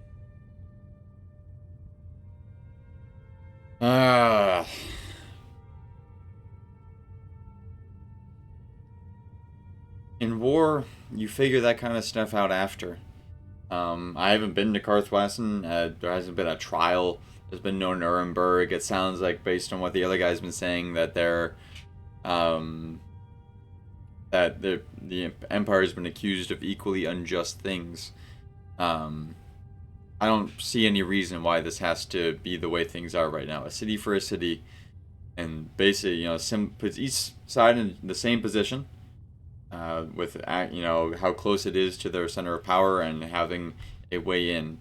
And they each have their own advantages to trade and to technology and resources in a war. So, it was to say what happened at Karthwasten. I should have known Put it poetically. better than to expect you to give us a fair hearing. Once again, the Empire takes the blame for the crimes of others. You know I can't agree to these terms. The Emperor would repudiate this treaty and I would be recalled. Swords, bones, where will these demands end? Out with it, then. We want Kralder removed as Jarl of Winterhold and an Imperial candidate put in his place. Now you're demanding Winterhold? Tullius, shall I just hand over all of Skyrim? I guess I have no choice but to let the Dragonborn decide, although I'm starting to doubt your fairness. My fairness? Dragonborn, what do you say? Winterhold.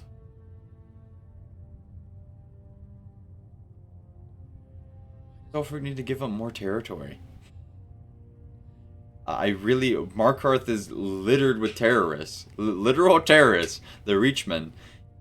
Why is he giving over another city for one city? We already said Riften.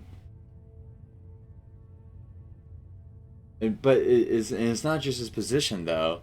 Like, it's not only is it unfair, now you're asking Jarl Ulfric to be in a position where immediately to his north and immediately to his south is controlled by the Empire. They have a port city right to his north that they can come to and land troops in without having to even worry about walking through any Stormcloak strongholds.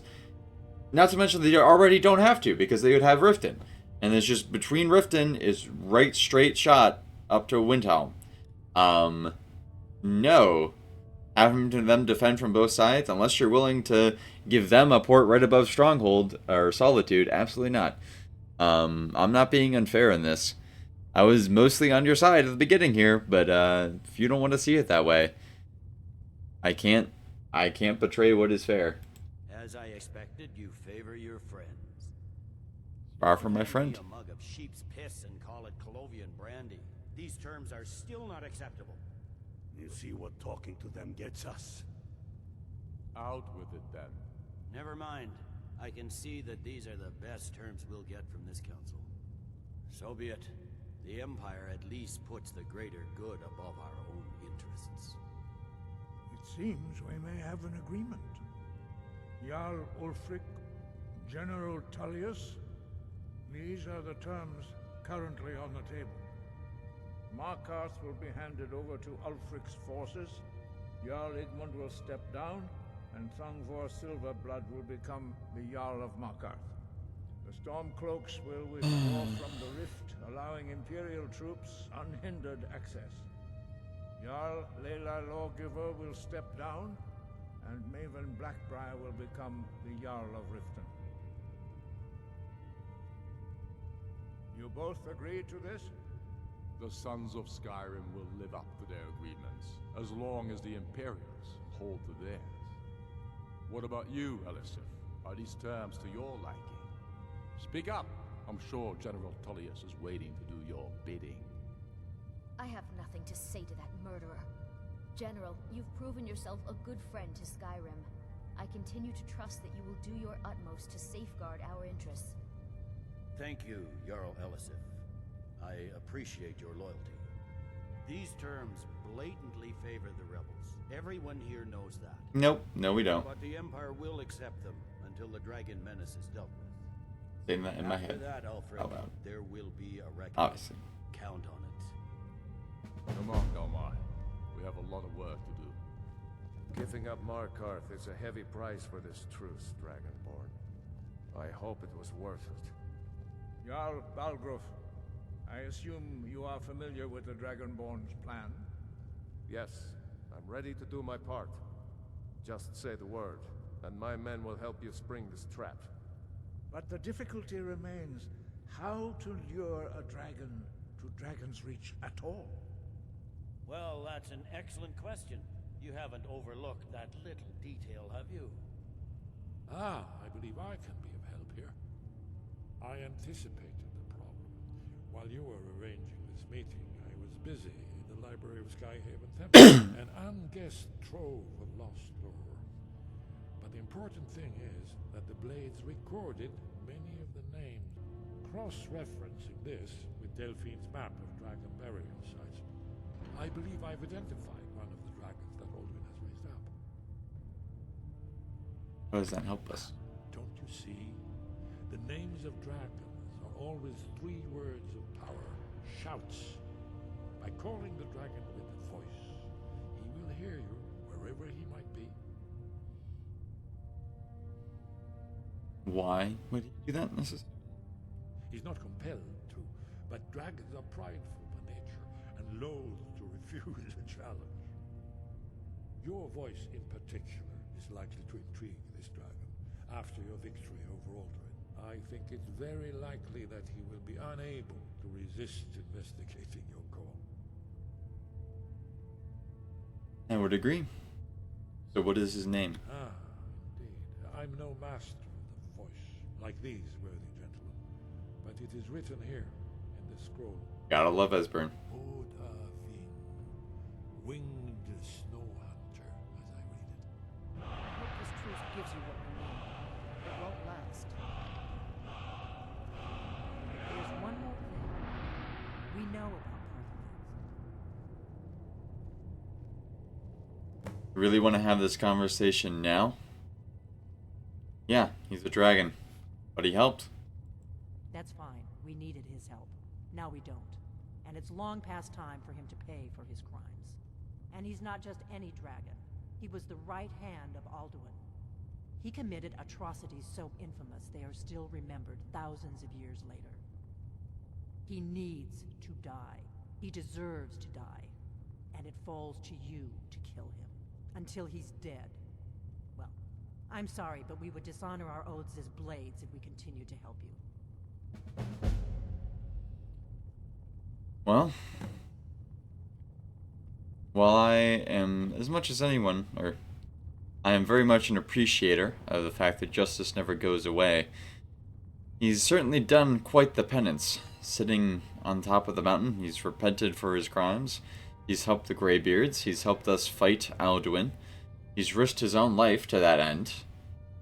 The best form of restitution is one in which someone just doesn't pay with their blood, but they actually undo the damage that they've done. And he seems totally committed to that. So, no, you washed up blades are not the ones I'm going to side. You're either with us or against us. Yeah, I'm against you.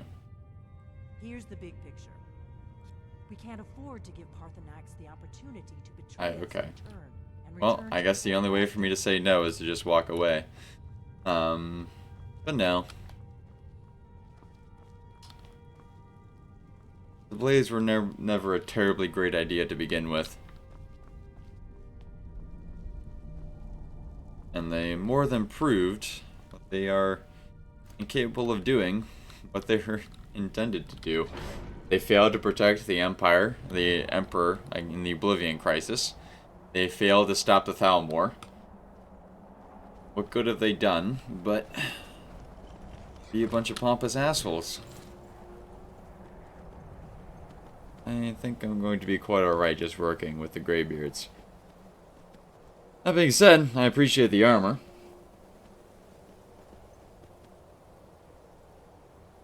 Okay, let me know if it gets really bad, Sentry. What was I thinking? Two things I want to, thoughts I have coming out of that. One is about Jarl Elisef, who I can certainly appreciate. I'm very sympathetic to her position. Because Jarl Ulfric really didn't give Torrig the opportunity to step down peacefully or to side with him against the Emperor.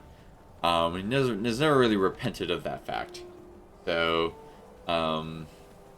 yeah, I'm very sympathetic to her position. As for the Thalmor, the reason I said that they kind of belonged at that table is because even the Stormcloaks would readily acknowledge that the war is really against the Thalmor. If the Empire, they were perfectly content to remain in the Empire, if the Empire hadn't given up against the Thalmor, and it's the only reason they've really broken off, and they almost certainly would go back to the Empire, or at least it might be too far gone now, after they've seen what the Empire is willing to do against them, to retain control over the region. But at least generally, they are not against the idea of a Cyrodiilic human empire that, or even a multi-ethnic empire that spans the entirety of Tamriel. So if it makes sense for them to negotiate with anyone, it would be the Thalmor. And it serves everyone's best interest that the Thalmor are placated for now, who are understandably concerned about the situation because this deals so readily with a religion that is very anti-elf, the Nor religion, with Score and so on and so forth. It makes sense they'd want to be involved, and so it'd be hard for General Tullius to say no, and have them still be placated. And there really wasn't much we could do against them. And it probably, General Tullius probably would have been more sympathetic to our demands if we hadn't kicked her out to begin with. So I wish that isn't the one the game had chosen. But it is what it is. Alright, let's give ourselves a little bit more distance here, and then we're just going to Fusar down this guy off the mountain. I know, right? Imagine the audacity. Gibbon was wild last night. To be honest, though, as much of a scene I made about it, it was really funny. It was good content. I do wish he had decided we had gone with the route of, hey, let's be allies and take on the world together, than him constantly raiding me. It was a little bit annoying, especially since I don't know the game. And kind of got in the way of me doing what I really love to do with games like that, and where I really shine in making content, which is commenting, on what's going on, and the personal journeys of the characters, so on and so forth. But it is what it is. It was really funny. If he was going to raid me, it's better that he went all the way than half-assed. What? Oh!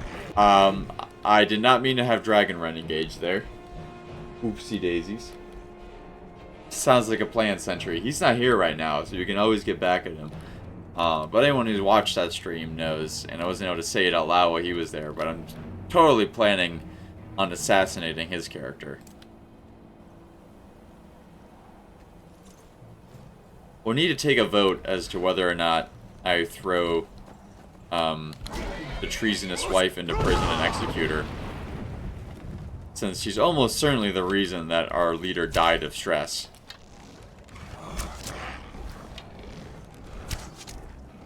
It was one thing when she was repentant, but especially after she wasn't, you know, it was hard for Jack to get rid of her because of the scandal, and ultimately at the end, you know, marriage is not as much a compact between two people as it is between them and God.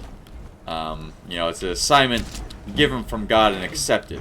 It's not something that you choose and present to God to bless. And so it's up to you to take care of the individual regardless of whether or not they take care of you. But the son doesn't have the same obligation. And he may need to restore her honor by seeing justice done. Wheel of Punishment. Bringing back the Inquisition. If only. Make the Inquisition great again.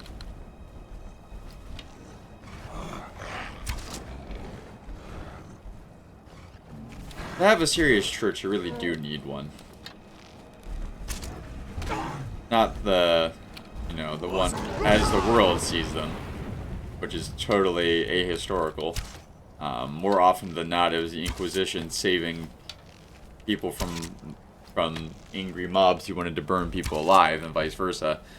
You know, the kind of stuff people ascribe to the Inquisition are far more the kind of things that happen with Puritans and other similar sects that never happened with the Inquisition. Punishment was solely left to the state, but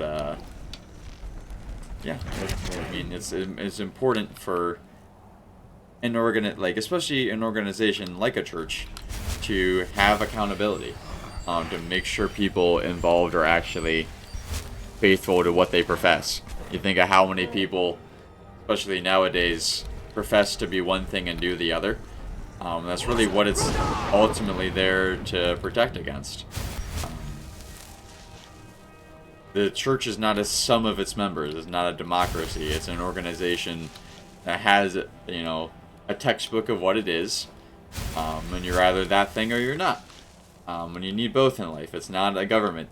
And so it's important that you keep the people who are in that organization faithful to those ideals. It's like letting a charity run away with the money and do something else.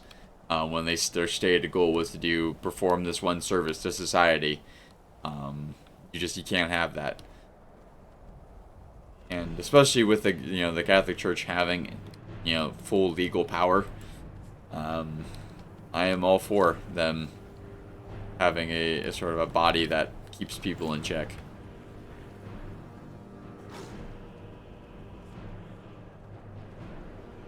Would very easily require people like priests to become official citizens of Vatican City. No! Well, that's ridiculous. That drop was nothing. Lou and I are a package deal.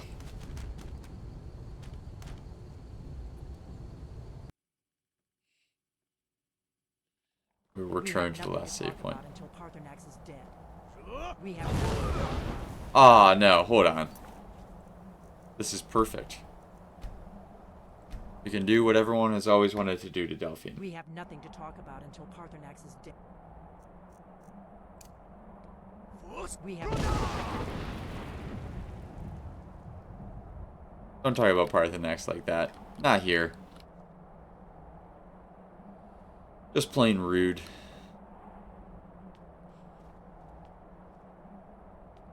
She doesn't know what to do. We have nothing to talk about until Parthenax is dead. See if we can find her a little bit farther down the mountain. And then, what do you mean, you monster? This is Inquisition business. The Greybeards are clearly the authority on matters related to the voice, not the blades. Do the right thing. Parthenax deserves to die. Come on, come on! No! So close! Let's talk to Delphine so she stays here. Nothing to talk about until Parthenax is We'll dead. just let that bar go down. If they had their way, you do nothing but sit up on their mountain with them and talk to the sky or whatever it is they do. I'm a cunning man. Greybeards are so afraid of power that they won't use it. Think about it. Have they tried to stop I do the need Civil to tell, War can you... or done anything about Alduin? No. Yes. And they're afraid Yes. of you. Yes to both. Of your power. Trust me, there is no need to be afraid. Think of Tiber Septim. Do you think he'd have founded the Empire if he listened? Her arms are still crossed. What? That was beautiful. I don't even see her, guys. Where'd she go?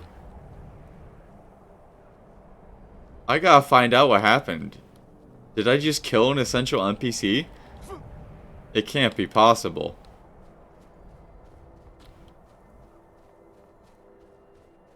Where did she go, though? She has to have, like, sledded down here. She has to have landed and slid and flew farther forward. I hope we're going the right way. She could have gone off to the right, but I think the angle would have sent her down this way. How far did she go? She was in perfect sled position. She was doing kind of the pencil dive thing. But she didn't have her arms at her sides. It wasn't a perfect pencil dive.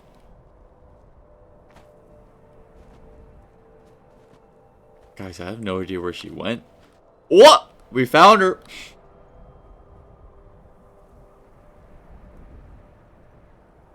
Let's see if we can take her all the way down the mountain.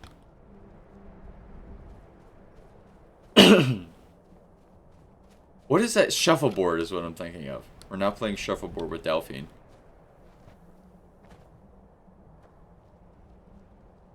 Is that actually the name? Iverstead, right? Go this time, I wonder. It has to have been down.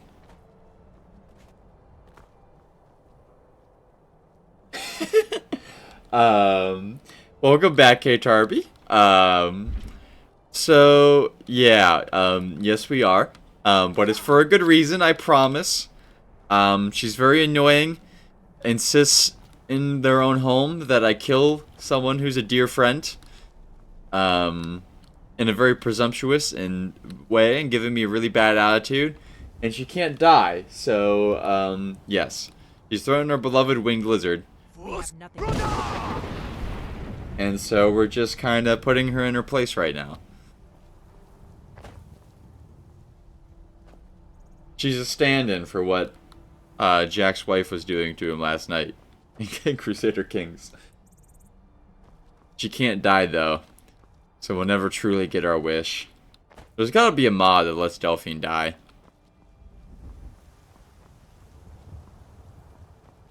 We also mentioned that next time I do a Crusader Kings stream, we're gonna have to. I'll do a poll for what we do now that the son's in power, the son who wanted to kill her in the first place.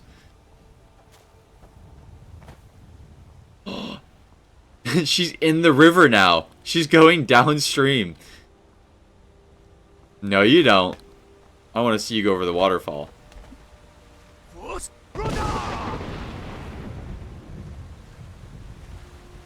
She's swimming with the fishes. Cheat room? Okay. Alright, this is gonna be our last one. How? What? I thought we were at Iverstead. It's not Iverstead. We're at Whiterun, guys. We threw her all the way down from High Hrothgar to Whiterun. That is insane. Okay, she's walking so far away. I guess that was our last one. Oh, I guess we made it here quicker than the Jarl did, probably. But we are now on our way, Katarbi, to trap a dragon. What's the guy from How to Train Your Dragon's name?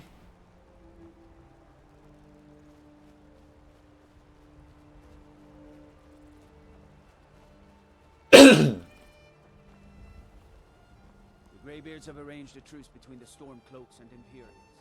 How long can such a thing last? I was about to ask how Road travels so fast, but I guess Delphine could have told him. What was it? A hiccup? Yeah, okay. Hiccup can eat his heart out. We're about to ride a dragon. Unlike the fight with Alduin, this one's actually going to give us an opportunity to prepare our gear.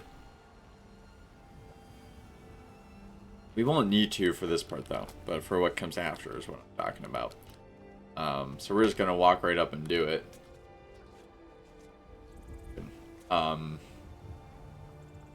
We'll take a break after that. What else was I thinking? One thing I don't like about this fight, like with so many other Skyrim events, is that like things could go so much better if I had like the ability to, if this was D&D and I could make any choice I wanted. Like you'll see in a minute what I'm talking about, but the fact that I can't make strategic decisions myself, or like don't have all the possible opportunities that even a reasonable person would have, or not opportunities, options, does cost a lot of people their lives in this game.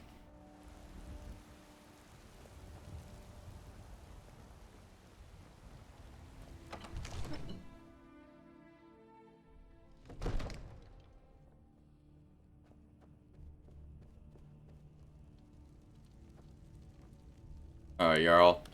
We're ready. We're ready, Dragonborn. Just say the word. Guys, the aura is so real. Just walking past that tavern and all those people feasting in this court. You gotta love it. Alright, you ready to spring the trap? As I promised, my men stand ready. The great chains are oiled. We wait on your word. I'm ready. Let's go trap a dragon.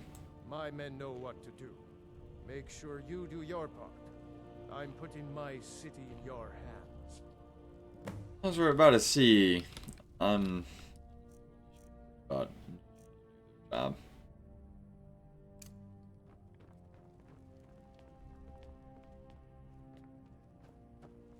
Another wanderer, here to lick my father's boots. Good job. Okay, kid. So far beneath me, I don't need to waste my time. You having that conversation? Go ahead and call this dragon of yours. We're ready. So, this is the guy I'm talking about. Why is he here? What good is he gonna do? He doesn't even have a bow. He's literally just asking, and the Jarl too, to be grabbed by a dragon and eaten. We're there when we talked about it. Of course I have a plan. Thank goodness. Patience, my friend. Understand that this is not this is a little stressful situation, but have a little faith, my friend. Everything's gonna be alright. Except for this guy. That guy's kinda safe because he's so tight to the wall, and so are the Jarl. But as we'll see in a second.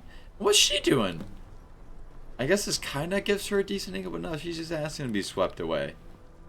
He can fly and has giant claws. If I even stand in the way, I can't stop what's about to happen.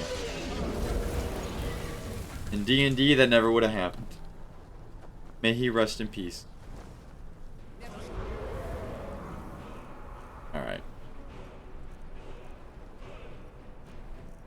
This will be a quick fight. Let's bring him to the ground before he has a chance to do something like that again. Come on. Follow me, you big bastard. Come on. I'm the Dragonborn. Yep. Come from my face.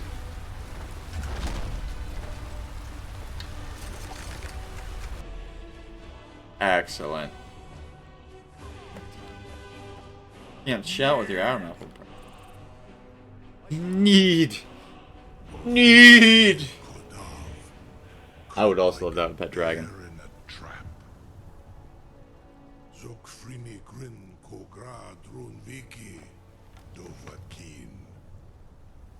Tells me a bear trap is a lot more painful, but you do not have the Dova speech. My eagerness to meet you in battle was my undoing, Dovahkiin. I salute your low cunning in devising such a Gra-Min-Dol stratagem.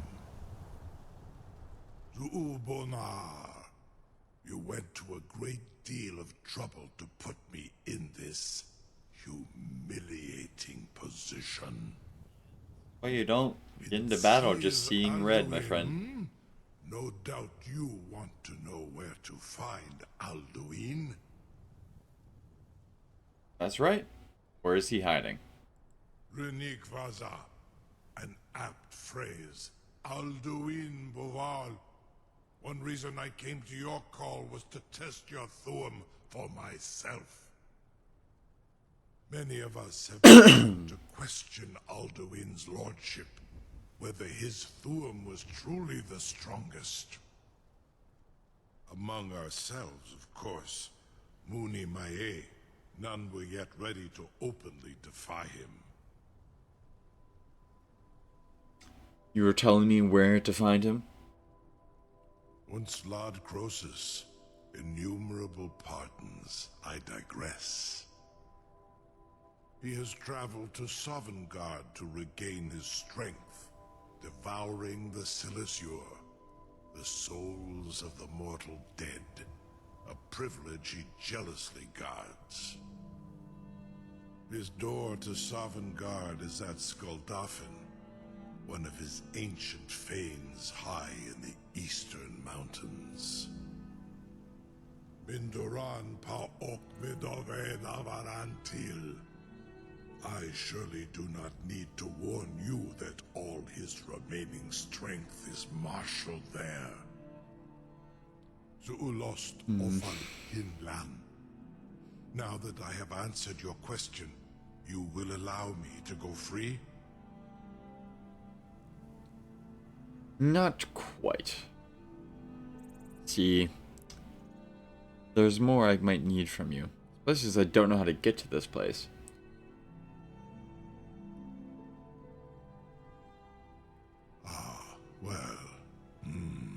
Croesus, there is one detail about Skuldafn I neglected to mention. Sure. Neglected. Well, I'm standing here. Only this. Waiting. You have the Thuum of a Dova, but without the wings of one, you will never set foot in Skuldafn. Of course, I could fly you there, but not while imprisoned like this.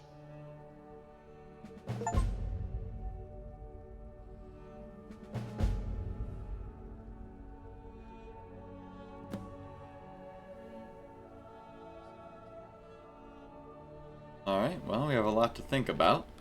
Probably talk to the Jarl about it. What are you doing, Farengar? I don't know, I think he's kind of cool. He's red. Kind of neon. He fits my neon streamer vibe, but yeah, no, he's a little creepy. Moto dragons. Heck, moto dragons are cool. A real dragon you can have as a pet. Be gone, mage. Do not test my promise to the Dovahkiin. I assure you, you will not even notice me. Most of them are hardly painful at all to a large dragon such as yourself.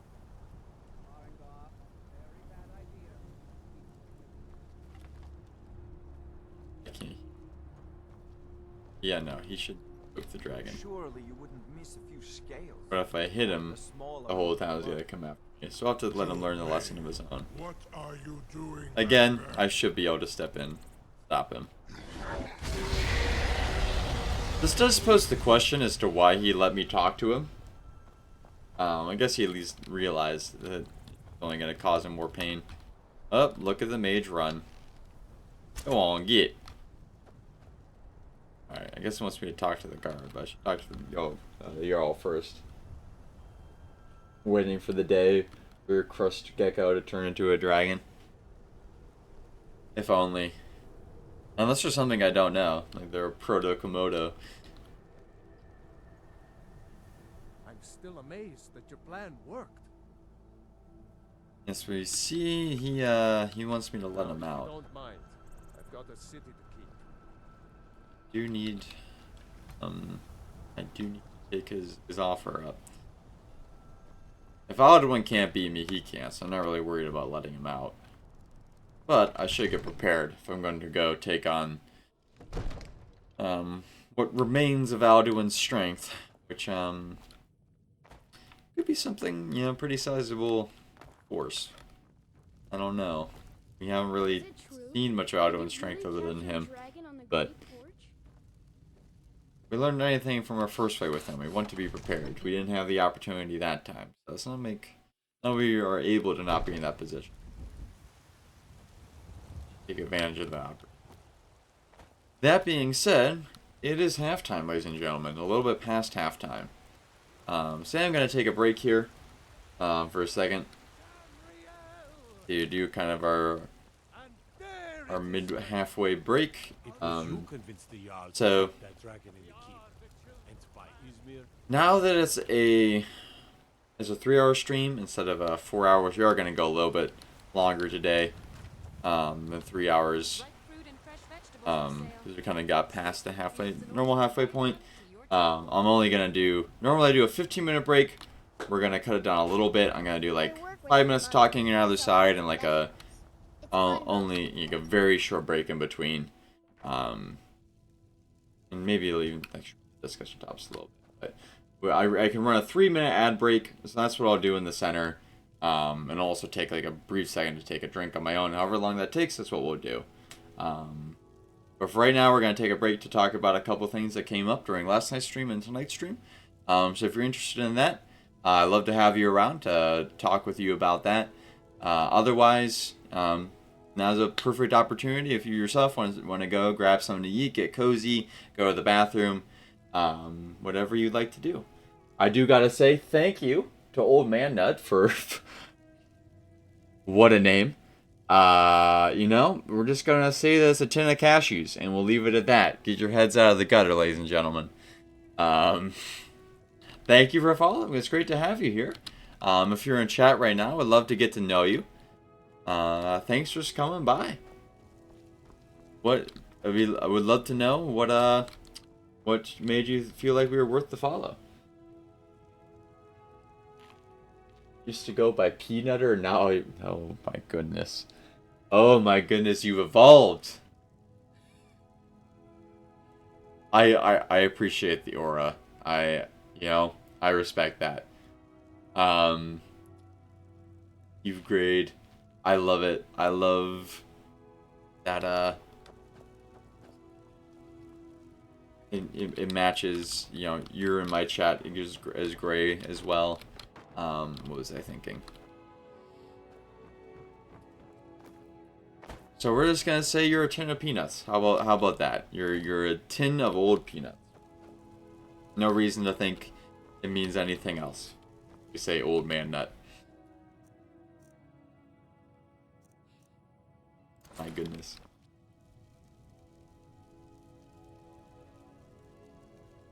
Oh yes, if you're here and you bring with us, O wise sage, the wisdom of the ages, K. Tarby, our channel queen has a question on how to use a Kindle that we were not able to assist her with.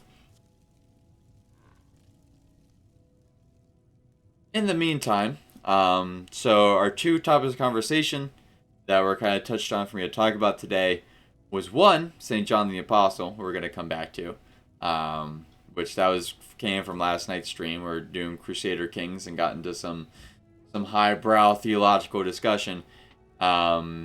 And then two, we could talk about the TLM, the Latin Mass that was brought up, but the person who was really into that conversation isn't here anymore, so we might save that for another one.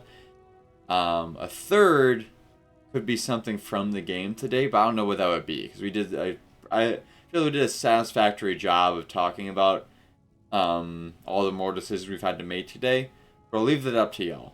Which one would you rather hear? Which two would you like to hear about? And which one would you like to hear about first? Talk about.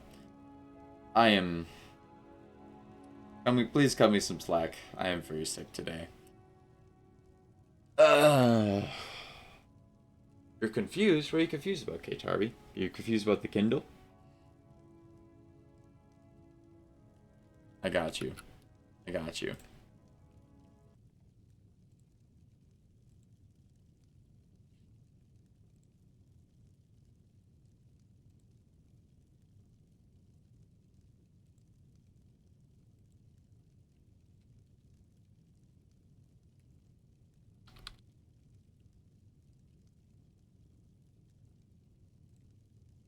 Here we go. Although All right, Kindle is Kitarbi. the leading e-reader device on the for you. planet, there is a learning curve to it. If you want to use this device to its full potential, then it's important to know the main gestures and most helpful settings. Behold, Let's get into how to YouTube. use Kindle so you can enjoy the elevated reading experience it offers. After turning on your Kindle for the first time, we'll start by selecting the device's language and region. Once complete, select whether you'd like to set up the Kindle on your phone or the device itself. In this tutorial, I'll set up the Kindle on the device. If you'd like to start downloading books right away, go ahead and join a Wi-Fi network on your Kindle. However, you can easily complete this step later if you aren't near a Wi-Fi signal. On the next screen, you'll be asked to register All right, your here we Kindle are. with an Amazon account. If you already have it, Were you not asked to do that? Or is it... Okay, let's let him keep cooking. an Amazon account, I'd recommend using that one since it already has your billing information set up for buying books. Not to mention, Prime members also have access to Prime Reading, which provides access to thousands of books, comics, and magazines for free. If you want to set up a brand new Amazon account, narrow down the issues. Though, that's an option too. Since I have an Amazon account already,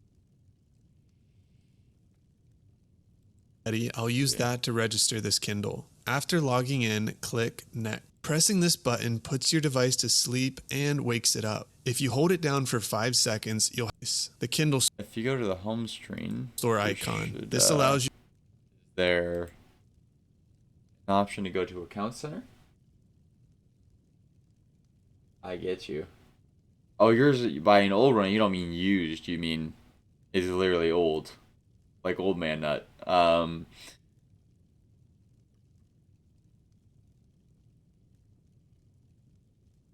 I would say go to Account Center, and you could also probably. The Amazon has to have support you can either email or even live chat with on their site about Kindle.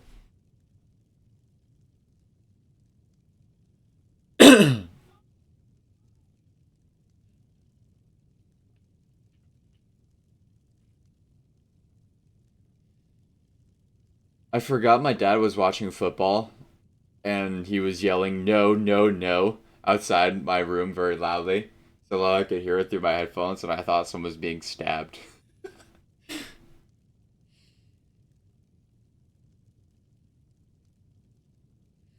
Let's see what we can do. Sometimes it's hard to find on a page.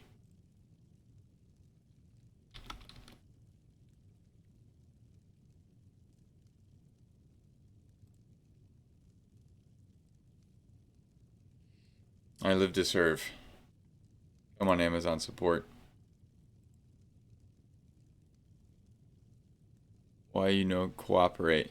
You know why the stream may have been buffering earlier? It's probably because they're watching a football. Because they're streaming that.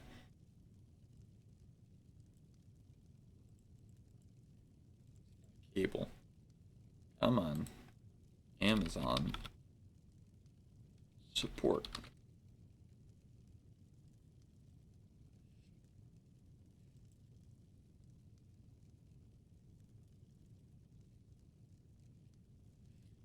Ebooks, maybe?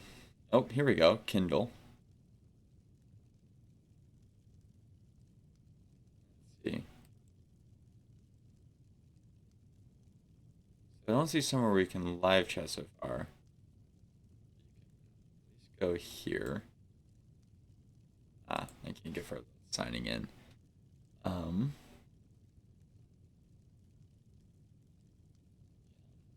In Houston. No, I have to go, but go through there.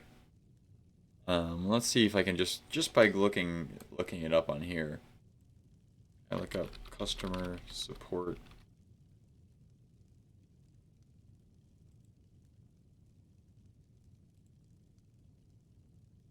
Contact us. See that? So if you look up customer support live chat, you can go to contact us and get there from there. I got you. Whoa, 2 people just followed. Welcome to the stream. Thanks for being here. You popped into Kindle instructions on a Skyrim stream. I appreciate the follow, given that. Welcome to the club. 3 people? Where are y'all coming from? The old man nut bring his friends? I thank you all so much. Wow. We're over 60 now. Wow. It was like just yesterday. We were like struggling climbing our way up to yeah, I'm booming. I don't know what just happened. Another follow? Does someone just like have 1 million accounts? What's going on?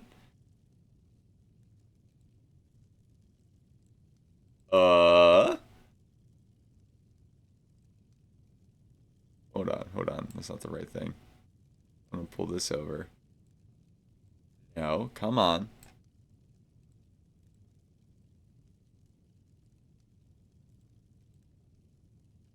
$66 people? Right. That's why I'm a little bit sus that these are bots. Could very well be bots. I don't know. I mean, they're not hurting. So there's not really anything to, you know. They definitely look like bots, but to what end?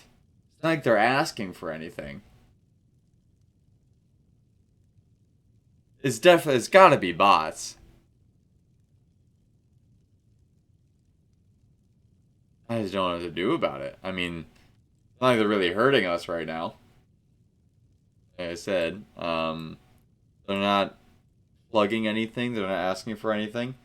I would encourage people to not, like, click on any of their names if they show up in chat. Who are these people? What the...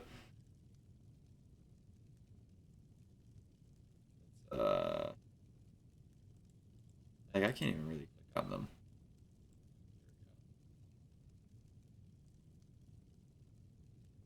Let's see. Account created in July. Oh. Come on. July 9th. July 29th. July 29th. Yeah. Let's see.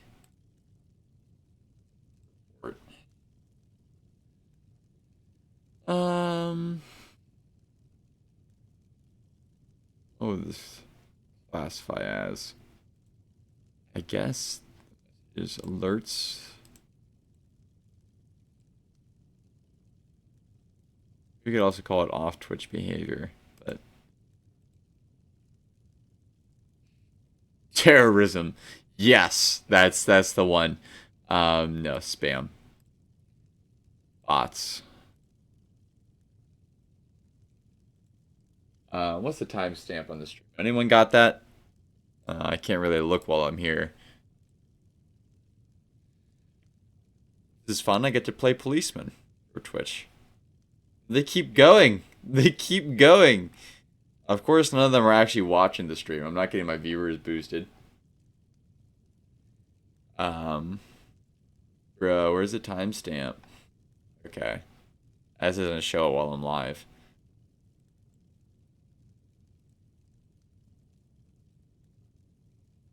It's, oh, no, I have it up there. So 2, I see, I'm dumb. 2:25:45. I'll put that. Block this user, yep. Well, obviously only one of them, but I can turn off comments, but I mean I can still see clearly enough to see you guys. It's just I'm gonna take this down. There's only so like the only thing I could really do about it is like I can clear chat for right now. Get them out of here. Get the ones that are already out of here. Exactly, yeah. And there's just so many. I couldn't go through and block all those. So just bring this down here so that yeah. We're at 85 followers from 59. So you can do that math to figure out how many of them there are. Look at that. I mean, I think, guys, we're gonna reach 100 followers. We're gonna reach 100 followers before the end of the night. New milestone. Are they at? Let's see. Are they? I wonder. Are the bots sticking around here? Dang it! I can't like run an ad and get mad bucks.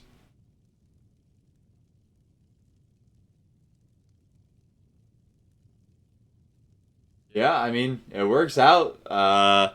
You know, someone seeing my stream for the first time popping in here from the Skyrim category would see, like, they wouldn't know. They would just see a guy with 100 followers. So until Twitch takes care of them, I guess it could only work to our advantage. It does just kind of suck that they gotta sit down here. You know, you guys can't see the chat as well if you're just watching the stream, but it is what it is. Most way I think. It also sucks for the after, like, this gets made into YouTube videos, so that people watching this on YouTube won't be able to see the chat. But I'll put it down here. Someone watching this supposed to still kind of see it. 95? I feel like New Year's. Like this is the New Year's countdown. It's like clockwork. We're at 90. We gotta be at 96 now. Like I wasn't there when it said 95. Drum roll. It's a shame, like, tomorrow we won't be at 100 followers, but we're gonna make it there tonight, ladies and gentlemen. 97.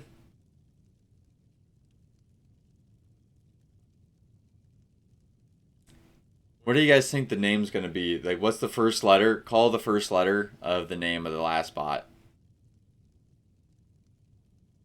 I'm gonna say A.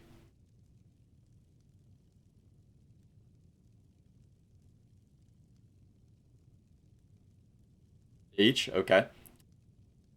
Oh, we just E, okay. This one A! A! I got it. I got it.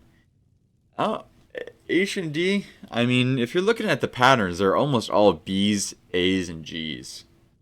I don't know. I've seen a couple of these, maybe. Let's see. There's some I's. There were some H's. There were some D's. There's some I's. Let's keep going. Let's report one more.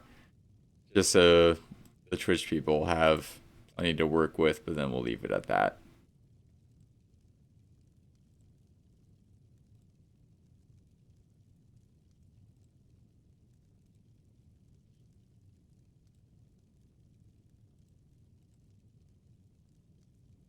So this was 30. 30.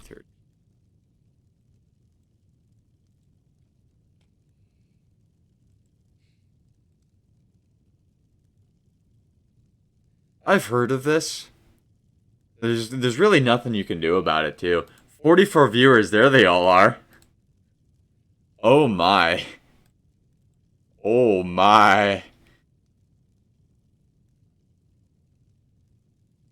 Now, if only the bots would sub.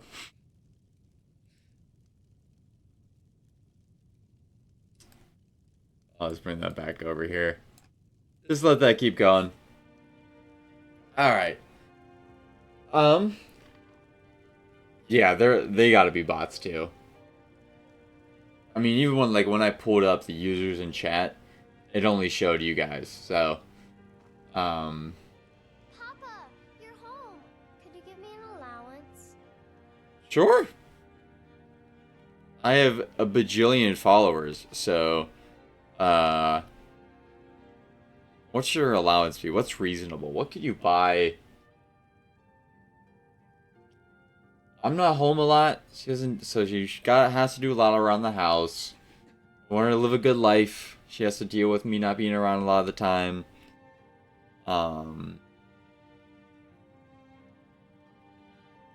Got somewhere between 25 and 100 is reasonable, I feel like. Let's just give her 100 because I'm not here often. You're the best. Thanks. You know, that's a good point. Alright, I said I was going to do the ad break in between me talking about topics. We're going to do an ad break now and see if the bots are still there afterwards. We'll do an ad break now and come back after. Actually, I don't know. No, I won't. I don't want to game Twitch like that. I'd feel bad. And rightfully so. It's not right. It's not honest business. So to be fair, it's their job to keep stuff like this from happening, but they can't do that without, like, screwing us all over and there being so much, excessive verification. I ain't gonna do that to them. I'm not gonna play the system. I'm an honest man.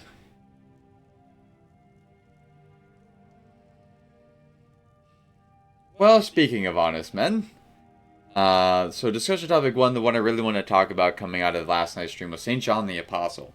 Which, old man nut, you're new here, I don't know.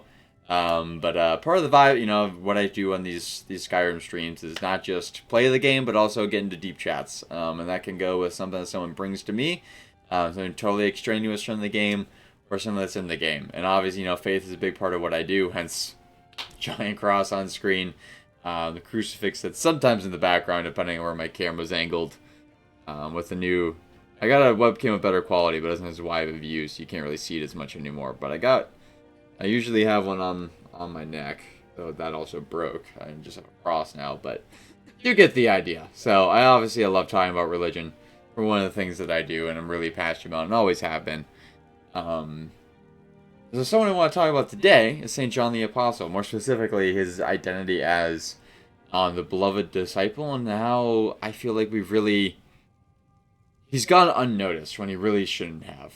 With over 2,000 years of church tradition at this point, and a myriad of devotions, 120 followers, heck yeah. How is this person who's specifically called out as being so special in the Bible, how has he gone unnoticed, and what can we learn from his example and his rule in the Bible? And what are we missing? And I feel like what we're missing when we talk about St. John the Apostle is, 1, an understanding of unique holiness. 2, it's an answer to, a lot of the tougher questions in the gospel about how there can be a God that is both just and rewards right doing, but also a God who's willing to let everyone in. How can someone like Mary Magdalene be lifted up to the same status and position as him, at least in some situations, but maybe not others, as we'll talk about in a second. What does it mean that he rested on the breast of Christ? Why is it important that he made it to there first? And what does he mean to us? And I think that's one of the best places to start, is what he means to us. Is maybe the best example we can have of someone in the Bible as an example to follow, because Christ, I know none of us are God. He sets the example we're all trying to live up to, but none of us is ever going to meet that perfect standard. Depending on your theology, Mary will either be also perfect, having come in without original sin, or she's someone who would not have followed Jesus' life as closely, though obviously still someone extremely important, as St. John the Apostle. So him being singled out as a beloved disciple really is very impactful. And so it's kind of weird, again, that we don't think about him that often. What made him that? Why did Christ single him out? And what that means to me, and I think what we get from him resting on the breast of Christ, is that it calls to mind something that was said of David, is a man after God's own heart. And I think that's what he really was to Jesus. And we see that in his writings, in his identity as someone who really got the divinity of God and who just intuitively understood Jesus. Whereas so many other people, and this is where I feel like more contemporary media, kind of like The Chosen, does a decent job of portraying his character, but something they kind of leave out is that he was the person who Jesus could rely on to understand what he was really getting at, to see beyond the surface level, and to understand the deeper meaning of what he was talking about. And we kind of judge him in a very worldly, modern way when we talk about, the Son of Thunder, his asking to be positioned with Christ, is, we joke about him calling out Peter for him having made it to there first. Because we miss out in our modern society in that same understanding, that appreciation of God in his full divinity, and the implications of that he's not just a man, he's not just a teacher, not even just like a far off God, someone you go to the temple and worship, even kind of to an extent how the Jews did, but especially the pagans of the time, you go, he's a genie where you rub the bottle and ask for a favor from time to time, but he's someone who's omnipresent and whose identity and personality and law permeates every aspect of life. And so that tells us, for example, why he was so deeply offended when the people snubbed him. And that's why he wanted to call down fire like Elijah. And why he wanted to be so close to God. And people, when they judge him for asking to be positioned at the right, at the side of God, a Jew of the time would have know what that means. They know what happened to Jonathan in the Old Testament. They know what people like Aaron had to go through. They know what it means to be the right-hand man of someone like Jesus, of a figure like Jesus. And there's a reason where you have someone like Peter, who Jesus turns around and calls him Satan for what he's talking about, for what Peter was suggesting. But he doesn't do that to St. John. He doesn't do that to St. James. And always, we consistently throughout Jesus' ministry, when he turns around and talks to someone, he repudiates them at the heart of what they were getting to. Sometimes it's not even what they were talking about specifically. And what is it that he talks about when he goes to turns to St. John and St. James? What does he address first? Is that they don't know what that's going to cost. And so while it's, we can easily pass them up and judge them as wanting power and glory, and understand them in that way, we miss out on the fact that there was an immense generosity, like a generosity that drove him to actually be at Jesus' right side when it came to the crucifixion, to offer that to God. And he addressed that. Then he also addressed to us, because Jesus, of course, got the broader context of how other people were going to see it, of, we don't, we shouldn't be jockeying for power in the kingdom of God, but looking for other things that elevate us. And so this is another thing that we kind of don't, pass up in the modern age, because it's great that we get the most important thing about God. We get that the love of God makes us all equals, and no matter what, we are all welcome to the feast, right? The parable of the man who, with the vineyard, who goes out to all the workers and gives them all the same wage, even though they were there for different amounts of time. They did different amounts of good. But the answer to that, and we see it, especially in St. John's case, the interpretation, for example, of Revelation, puts the four gospel writers as the four around the throne in the prophetic vision of Revelation. But we don't just have to look at that. We have to look to the fact that John alone made it to the end of his life. Even though he went through all that, God considered what his proof of willingness to die for Jesus at the cross made it unnecessary for him to actually have his life taken, for that witness to be there. It was clear that he was willing to die from God. And so he rewarded that. And so St. John is also an example of how God does pay people back for the good that they do him. He doesn't need to. God's under no obligation. But he rewards generously for those who do willingly take up the cross and follow him, who don't put it off. That's someone that kind of purgatory appeals to, for example, is you don't get off like as a, the fact you don't get the same reward as someone who's worked for God their whole life if you turn at the last second.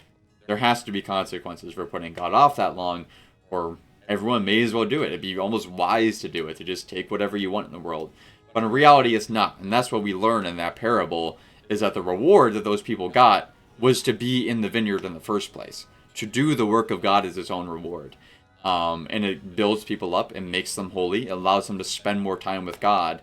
And so that's why everyone got the same, the one denarius that was talked about in the parable. Everyone got to go to heaven and got to have the grace of God. But the people who came earlier got to be with God longer. And so they got to know the master of the house, the owner of the vineyard. And they got to work with him, enjoying his work. And it's going to mean more for them. And we see in different parts of the gospel, he talks about treasures in heaven and how we can build them up. And that treasure that we build up is investment in one another. It's investment in people. You go, it's not some super far off mystical idea. It's the simple fact that when you make friends with someone, their joy becomes your joy. When you see them succeed, that means the world to you because they meant something to you. And so when you spend your life working to make their lives better, and then you go and you see them in heaven, a more whole person, a more fulfilled person, a happier person, that means the world to you. And that's the treasure that you built up. And there is a glory that comes with that as well. That's something that St. John got intuitively. Jesus made a point, several points throughout the gospel, to point out that he wasn't totally getting rid of the old way. He wasn't getting rid of the fact that glory is important, that it's a part of God, that the transfiguration is important, that the crown is important. That he had to fulfill all these things from the Old Testament law. It just wasn't the focus. The most important thing about God is his love. And St. John also gets that too. The most beautiful of any of the letters that come outside of the Gospels in the New Testament are absolutely those of John, who just poetically, time and times again, hits on the love of God and what that means. How God is present in us and we in him. And that core of the faith and synthesis we were kind of talking about earlier with the Mass. And that permeates his gospel as well. It's why it's my favorite. One of the best books I ever read was 30 Days to the Father. The 30-day books, like the 30 Days to Morning Glory, the 30 Days to so on and so forth, that whole series of books, fantastic. But that one particularly had an impact on me because it got me to know the Gospel of John. And to appreciate just how, what made him the beloved disciple is just how deeply he got God and his divinity and what it meant to us personally. And so I'd highly encourage anyone to read the Gospels looking at that, to see what it meant personally, to see what we can learn from the example of St. John the Apostle, and what God has in store for those who love him, how close he's going to be to them, what he's going to raise them up to be. We look at these apostles, and that's something else we realize, that God changes us. We are not simply these raggedy men who walk in. That's half the story, but we forget. We so badly want to humanize all these people. We sometimes forget what God can do for us as he makes us something more. And that's a beautiful thing. So that's my piece on St. John the Apostle. Love him to death. And also, apocryphal. It's all apocryphal because it's it's hard to pen down what's absolutely historically accurate from that time period and what's not. But the stories about him are they go well above and beyond what the other apostles are able to do, which makes sense. But that's a topic for another day. Yeah, Given, welcome to the party. I'm just getting bot rated right now. I already did the report, and we're just kind of vibing with them because they're just, it makes the stream look like we're really going off. 160 followers, 47 views. Yeah, they're not spamming chat, so not much to complain about, honestly. We'll just let them be. So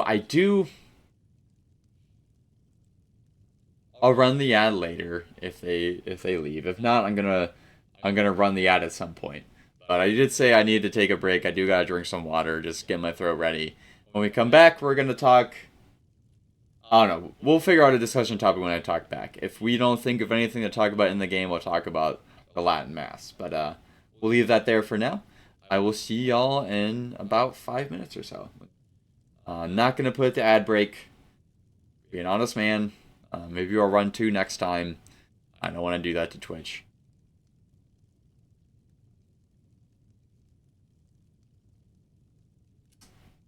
Why do you say that, Sentry? I'm curious about that before I leave now.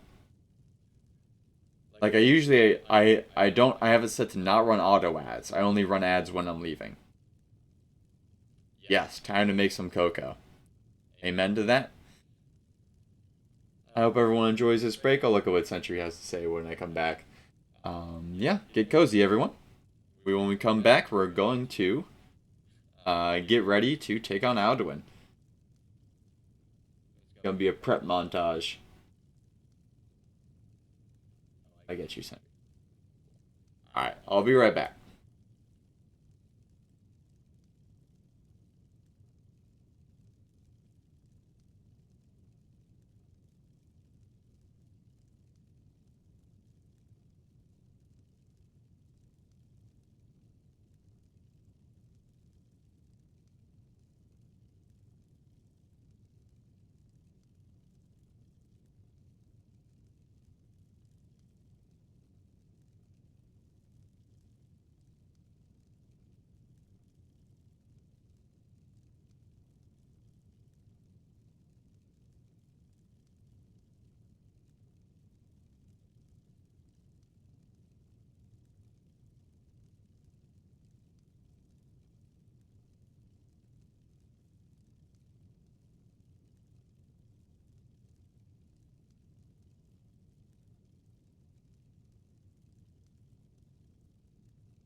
Ladies and gentlemen, I am back with bourbon. Thank you so much for the follow, old man.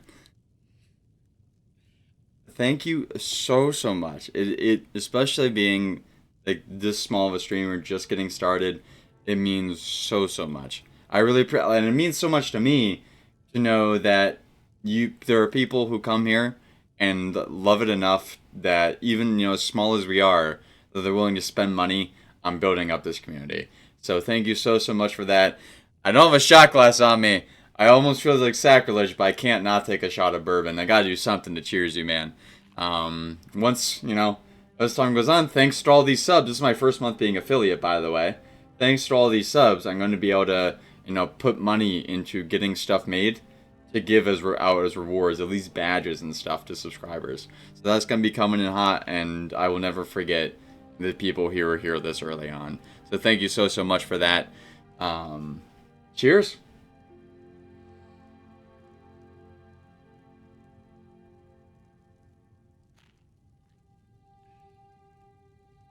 Alrighty. Got bourbon in my beard now. Not quite as clean as a shot glass, but clean is not maybe the theme of the day, given the bot swarm we're all climbing our way through. Clawing is the word I'm looking for. But shout out to Sentry for banning a lot of these guys.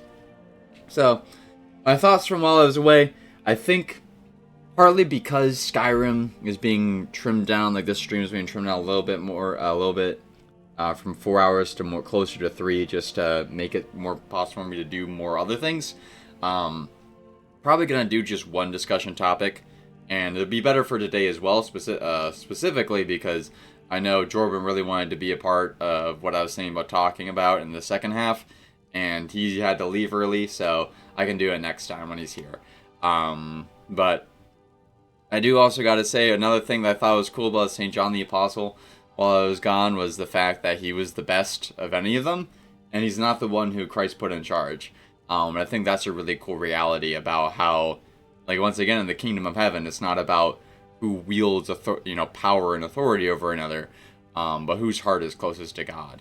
And then other thing is that I feel like it's also just a God moment for me. Praise be Jesus. That it was kind of cool that I kind of clicked for me that we were talking about that kind of when we were up dealing with the Greybeards, right? Looking at people like the Greybeards versus these titans like the Empire and the Stormcloaks, and also even people like Delphine, who are really obsessed with getting an eye for an eye, and people who are all about the powers of the world and how those things play out, versus these men just devoted to peace and what they're able to accomplish. Again, not those other things are not important. One of my biggest pet peeves and one of the biggest moral issues of the day is how often those other things are neglected.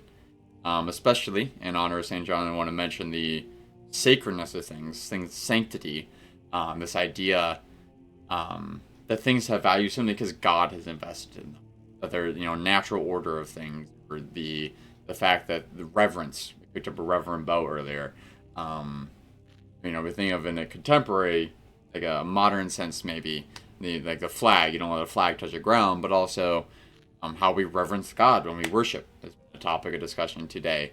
How we reverence God and how we act and how we adorn ourselves, the way that we carry ourselves, the way that we interact with other people, the way what we wear, bringing God basically into every part of our lives. That's something that's really neglected in today's life. So I don't mean to diminish that at all. I'm talking about those things, but I feel like St. John would not be happy with me if I neglected to mention that the heart of it all is, of course, love. So, on that note, let's see what we can do about bringing peace to the land of Skyrim. We are so close to putting Alduin to rest forever. Let's see what we can dig up in here. What's going to be our best bets? So we have the Blades gear, which would be nice to carry into combat against them. It's not quite as good as the steel set. But I do get a bonus for wearing all the same. So I'll have to check out the armor to see about that. See if we can get a full steel set from him. Dragonbane. I don't know if we have enough money. I may even be able to hit up the Skyforge to get some like epic Nord armor. I don't know what I can get without having done the companion quest line from. But we'll check there too. Definitely want Dragonbane. Oh, I'm not even in the chest. What am I doing? It was scrolling down here when I meant to scroll down over here. That's what happened.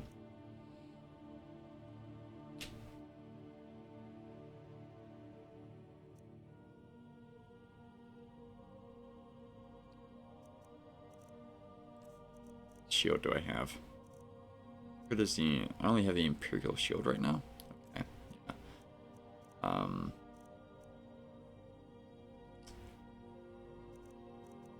This could be good, especially because we're gonna be fighting both the Dragon Priest and the Dragon's shouts count as magic.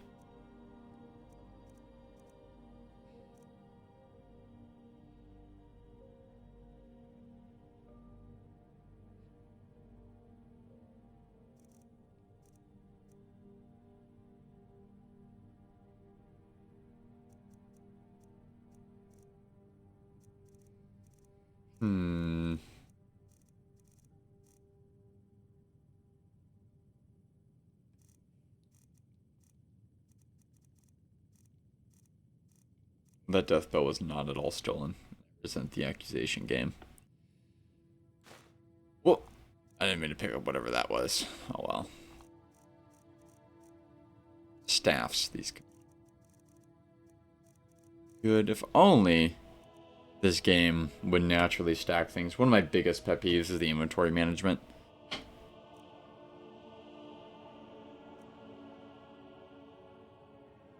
Staff of paralysis, yes. Yes.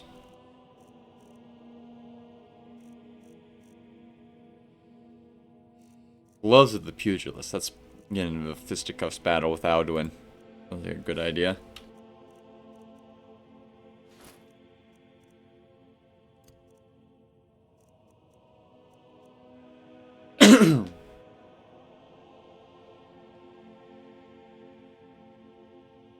Not to worry, KH Harvey. It's honestly, it can be a good thing to be detached enough from technology that there are still things that could confuse you. I mean, there certainly are for me. I certainly couldn't judge either.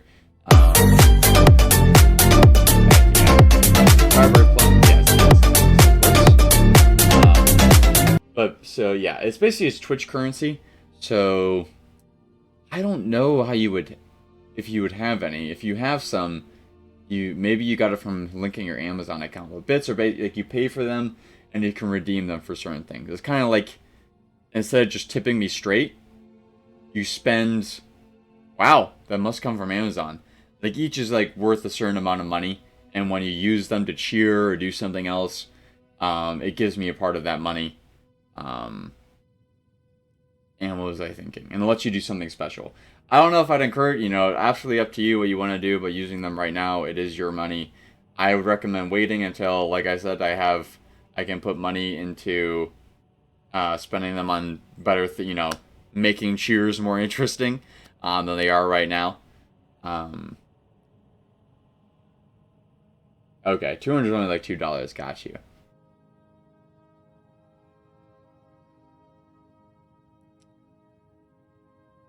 Okay, yeah, so, you must have spent, money on them at some point, but they're not that expensive. Eccentric said that it is kind of like pennies. A lot of things on Twitch are like pennies. Subs are really the biggest thing that actually give me money. But yeah.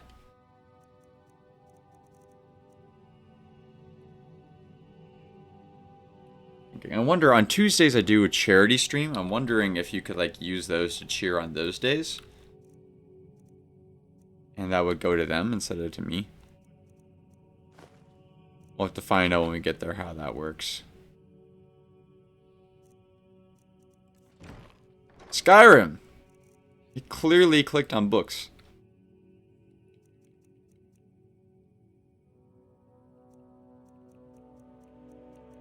Do I need to have all these Elder Scrolls on me? Please? Apparently I do. They weigh 20? Why can't I get rid of them? I'm not doing this quest anymore. Only one of them I think is still in use as a quest.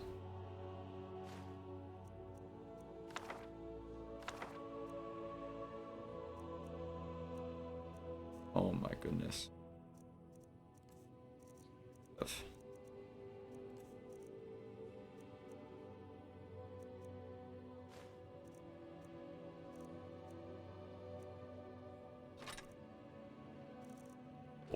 So, now that we're going out, the biggest priority is going to be to get arrows, actually. Really enough.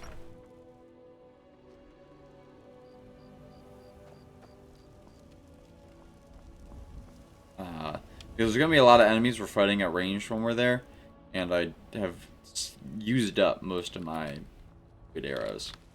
After that, it's going to be to try to get a steel plate set. If we can't, we'll probably go to steel. Because looking at just like the steel helmet versus the blades helmet, it actually looks like it's better, which is kind of weird, but I can also kind of see where that's coming from.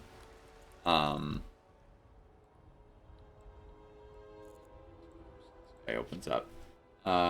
We'll also see if we can get or take a look at the heroic Nord options.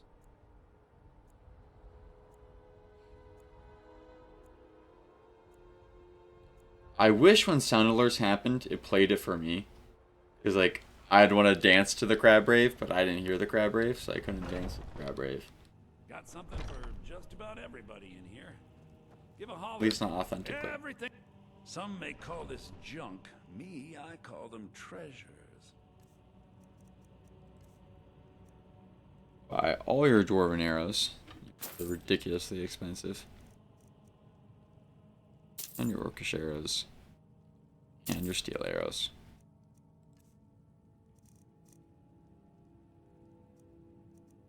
I think I already have a full steel set sitting. I'm not gonna buy any from him.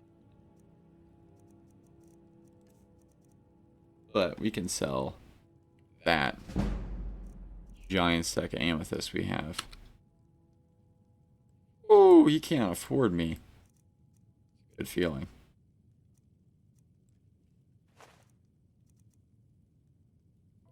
Alright, Bellathor. Thank you for your business. We'll go across this, go next door and buy some potions too. Do come back.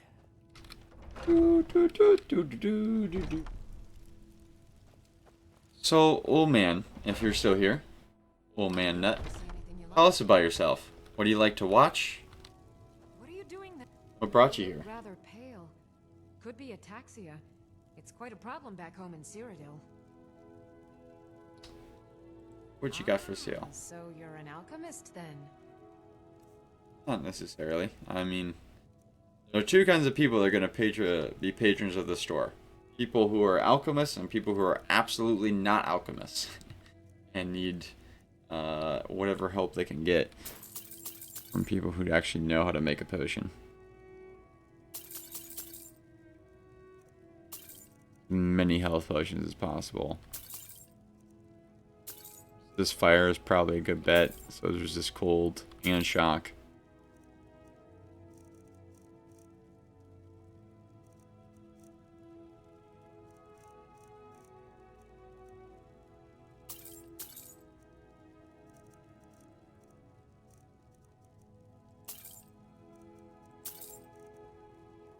If I didn't have so much money, I would have bought the haggling potion first and drank in it and then got back in, but we'd waste time on that.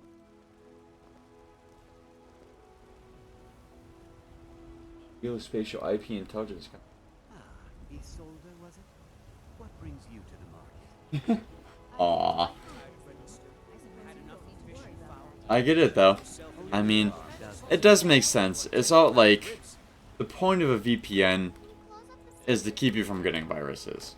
There's a reason businesses do what they do when it comes to, like, especially as someone who's a creator himself, I can absolutely appreciate the desire of companies and individuals to have control over their IPs and how they're marketed and where you can view them, how they're distributed. And so you help people do that.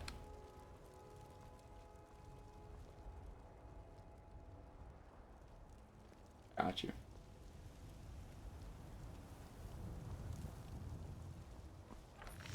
Got a lot of steel to shape. What have you got for Lofts sale? be praised. Yikes, is business that bad?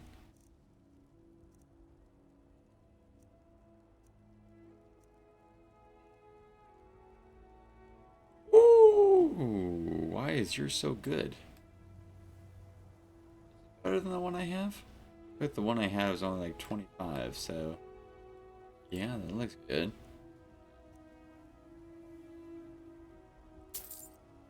I don't think I needed to have the full set.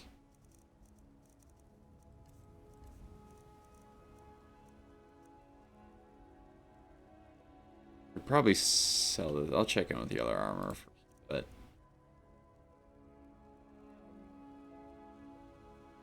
I don't think I have cuffed boots.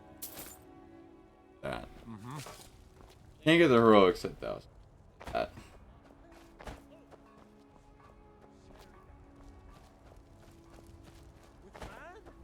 Not a problem, my friend. We're in the middle of our prep montage. You're ready to fight Alduin.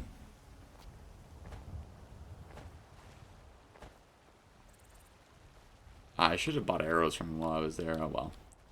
Buy arrows from this guy. Our final stop of the day.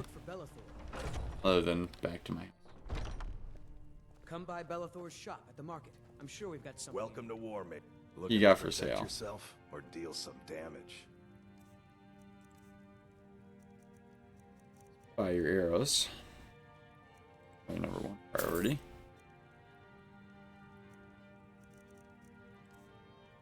Okay. Take a look. It just works.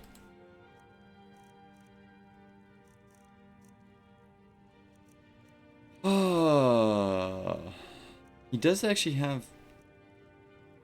Oh my goodness. Okay. Well, he doesn't have steel plate breastplate, so you couldn't have gotten the full bonus. Though. They have. This has steel cuff boots. Not gauntlets. I don't know if we're gonna be able to get a full set of that.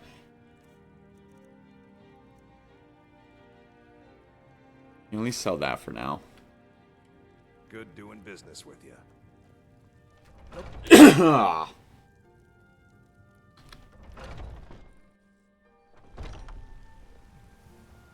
What can I do for you?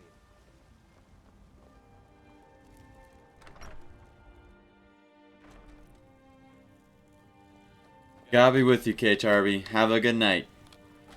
Thanks for coming by. I hope you enjoyed tonight, and I hope we got you some help with your various technology woes. And I hope you have a good shift tomorrow. God reward you for all that you do. Thank you.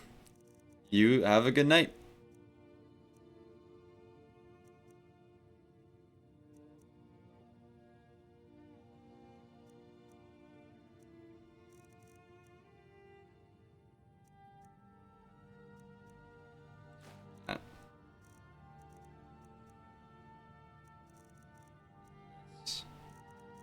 That's probably. That's not actually weird.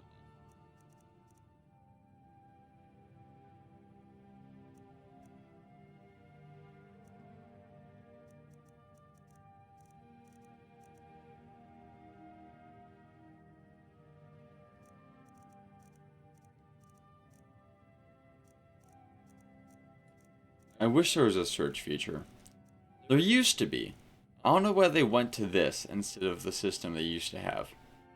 Sure, it didn't look as fantasy when it had like the whole big box over here, but it was so much more.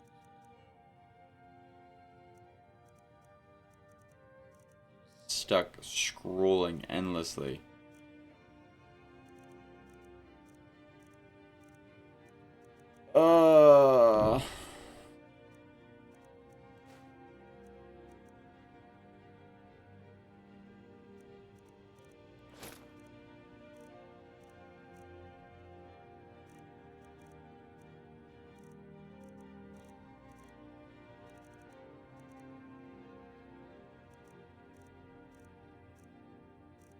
Where is my steel breastplate?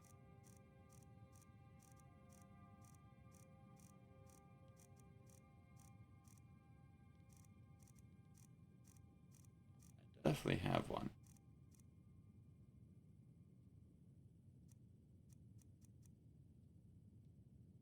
Well done, Sentry.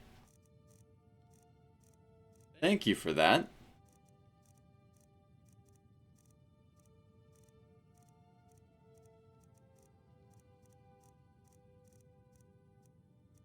Really, I don't have a steel breastplate. I definitely do, but the game's not gonna let me have a steel breastplate.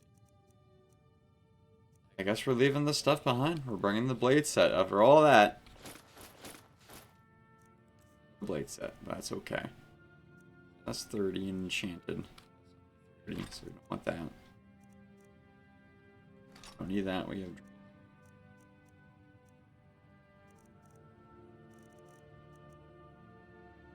those 2 staffs.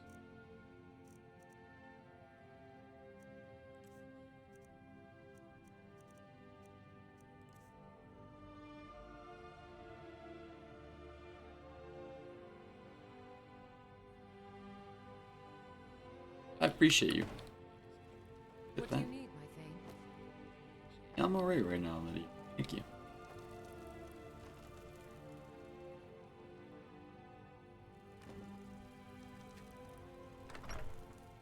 When it comes to bots, it's very much wanted.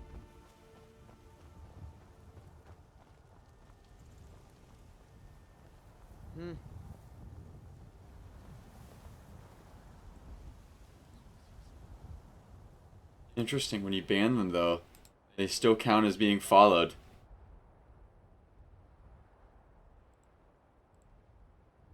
This still says 47 viewers too.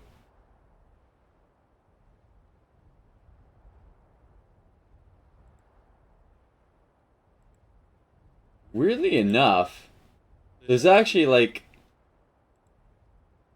I don't know if all the people who are in chat technically are bots. Some of these actually look like real names. So I wonder if we had like a bunch of people come in after they saw I had a bajillion viewers and followers. If so, feel free to introduce yourself in chat. Welcome. Come to chat with an old woman. We are just about to wrap up. I'm about to fly on Odiving. And then I'm going to call it there for the episode. It's a good checkpoint. So we're at about 3 hours. Stick around though, if you're, because there's going to be some reaction stuff at the end of this. I don't have anything planned video-wise today. I think we're just going to do memes on Skyrim. I kind of already have a discussion topic halfway through, so no need to do that twice. And that's another thing on, I think for going forward, we're going to keep the same format where I do like one half is reaction, like videos and what's going, like news and stuff, and the other half, like, not half, beginning and end is reaction to memes.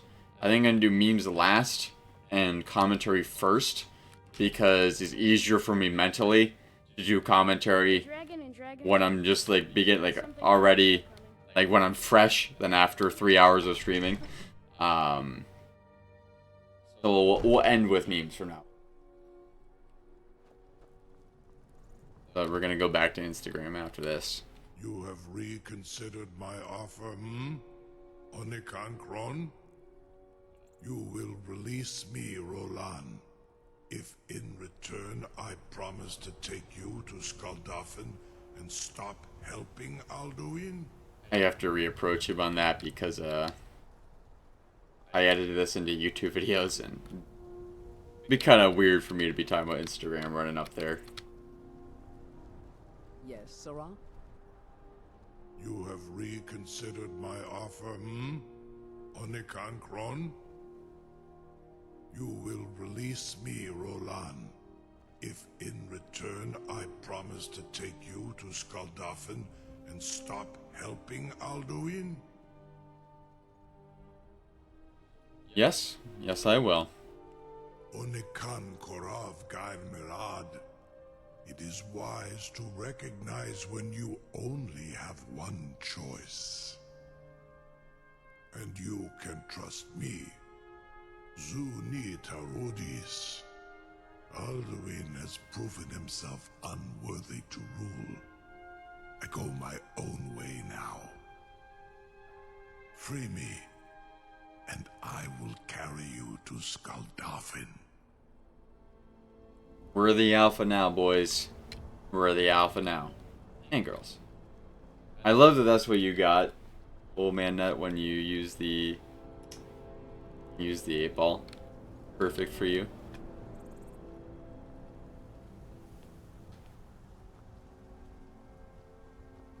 I can't believe that worked.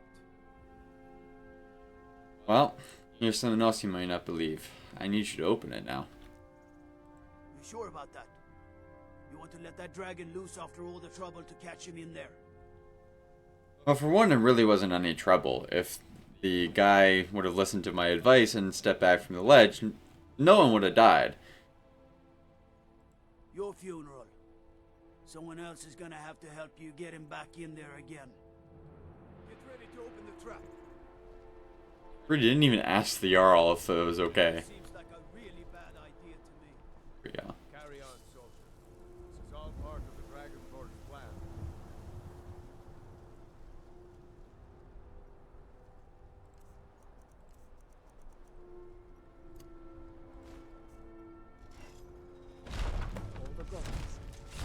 Was du? Dini dein Rufe Astval. Good man. I figured him a man of his word. Especially because everything he was saying didn't make sense. Very well. Let's go do what must be done. Saran Uth, I await your command as promised. Are you ready to see the world as only a Dova can? I look forward to it. Take me there. Zuk Brit Uth. I warn you, once you've flown the skies of Kaizal, your envy of the Dove will only increase. I appreciate the gift.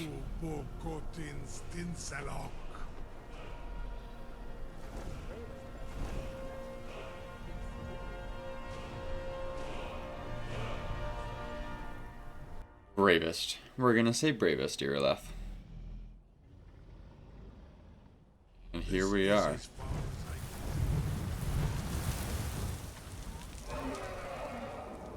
Though not the most morally virtuous, at least understandable. Man's wise enough to see that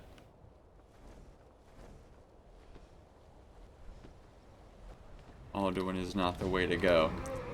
And proof of how, you know, God designed the world play out. Those who love God. Clear the landing zone, and then we're gonna call it for a day. I wasn't gonna fight these guys, but Odaving decided that he wanted to get on their nerves a little bit, so.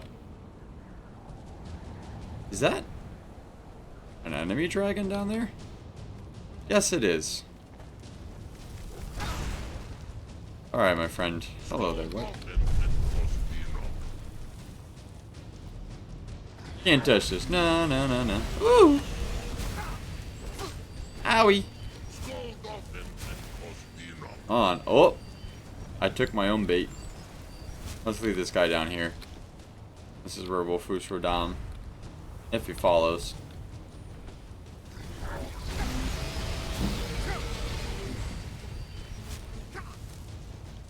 Be a good boy. Come on.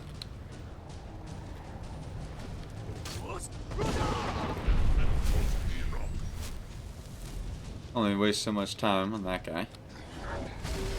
Did they kill the white?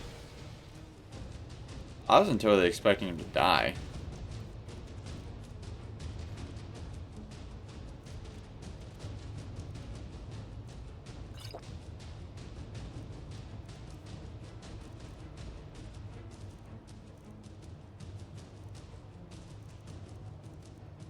Alright, I guess we're gonna do this the old-fashioned way. What did you, yeah. Dragon gibberish.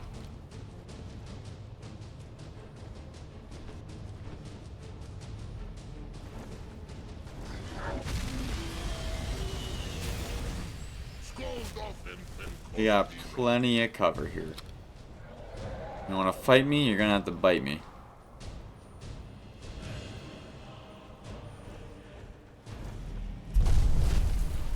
Yes, I mean that in the snarky sense.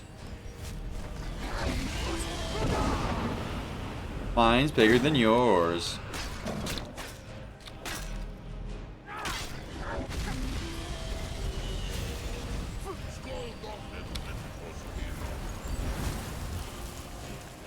Alright, I'm gonna switch to magic only for right now because I don't want to waste all my enchantment on this fool.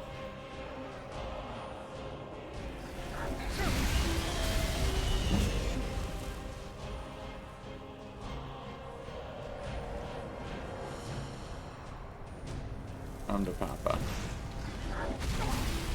Yeah, there was no cover there. That's my bad. I deserve that one. I'm gonna keep an eye on the other dot. I don't know if the other Draugr is gonna sneak up on me.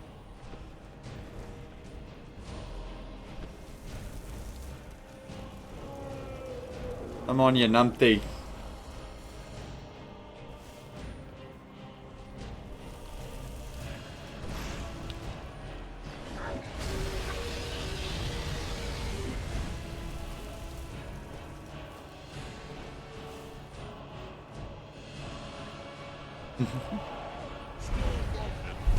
Tomorrow is Notre Dame versus OSU, right? What you're talking about? That game? I know those are the two are playing. I just don't know if I'm right about when they're playing.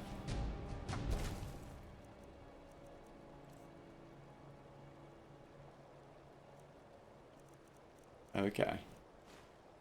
I'm not correct with that.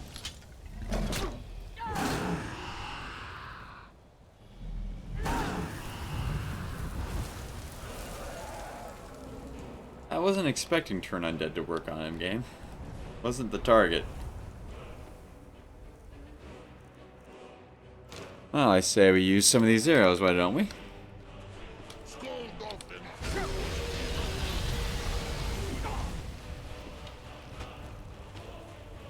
Come on, you big baby.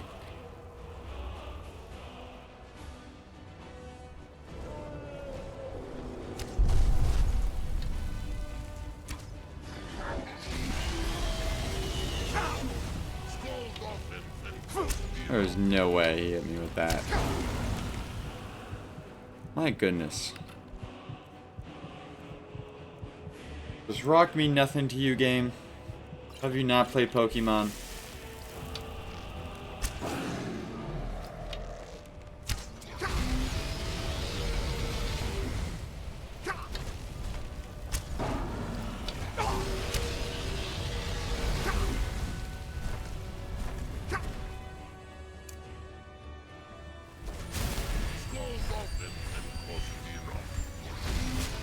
Alright. Let's finish this fool. Don't tell me I didn't favorite it.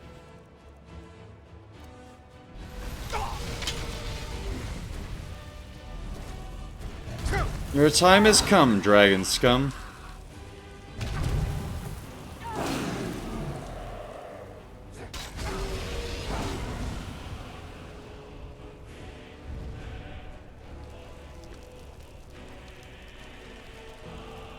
Well, I'd say we made our entrance. Make even more of a point by absorbing his very soul.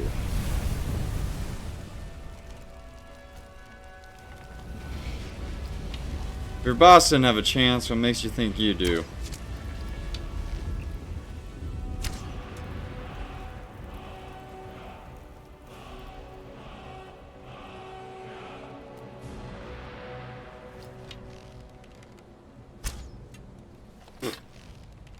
Okay, Skyrim. Okay, in the other way. Unreasonable failure and then unreasonable success. What's down there? You guys see that? Is that like a pile of arrows or something? It's just a log. You told me this guy had a way to sneak up on me the whole time and he didn't use it? I don't want to go too far up there because I don't want to, like, aggro more people.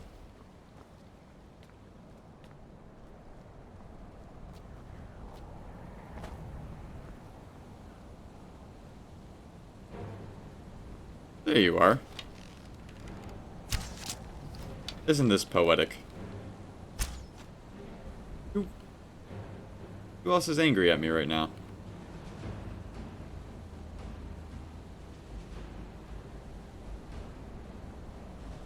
There were 2 dots for a second. Now there's only 1.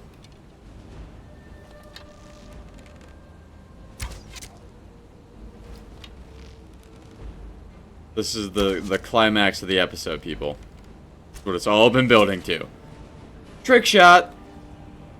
You thought I was joking, but no.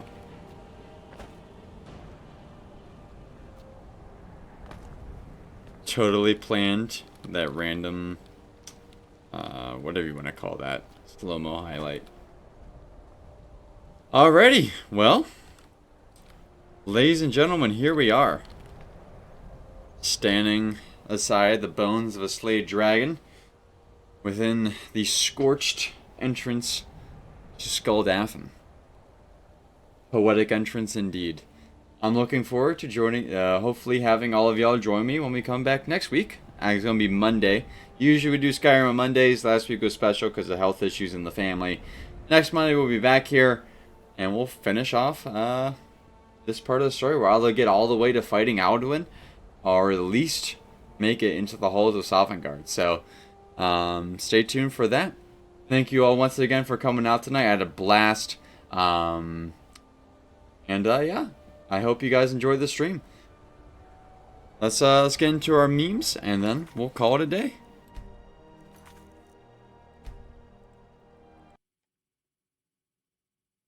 Oh, I'm not done. You can leave though. I forgot about the memes, honestly, myself.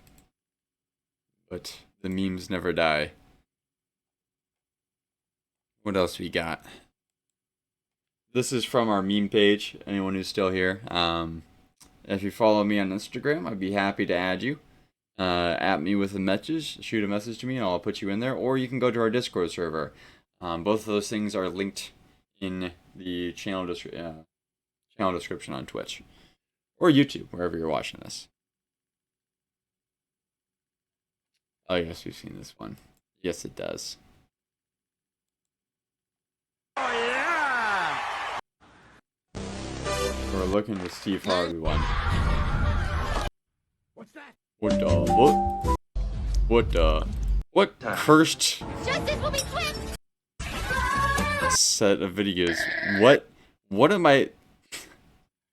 Where even is what we came for? Where's Steve Harvey? It's just anime girls.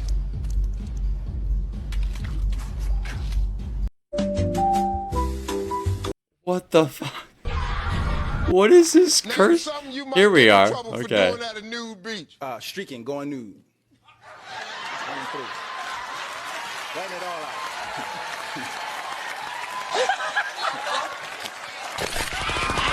What the f- Name something you might get in trouble for doing that. What the hell? What is that? What is that?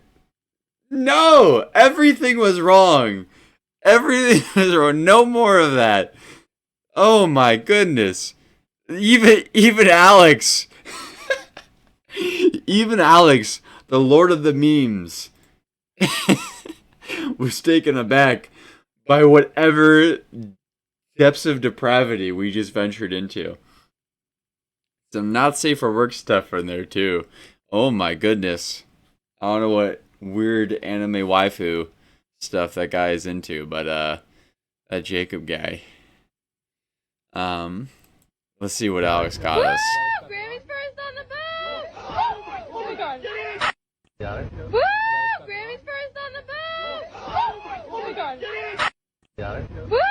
Grammy's first on the boat! Oh my god. Got it? She looks old enough to have dirt on the Clintons.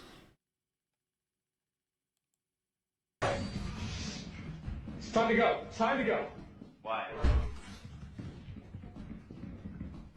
What?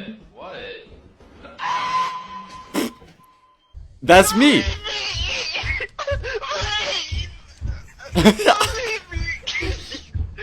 This is absolutely me. This is exactly. This is absolutely me.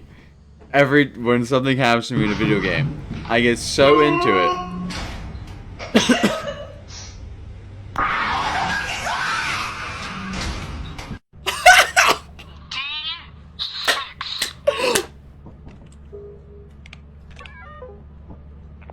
I do need to add this to the list. Time to go. Time to go. See, and just that one friend not make it that much more special. Like, they make it the game, right? You wouldn't play the game if someone didn't have that authentic of a reaction. You need someone that into it, and I'm that person. I love it, guys. I love it. What was I thinking?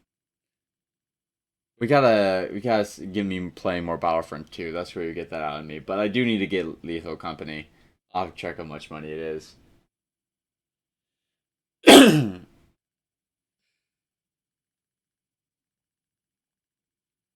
already saw that one. That one was goated. What we got here? Another one from Jacob. Bound to be cursed.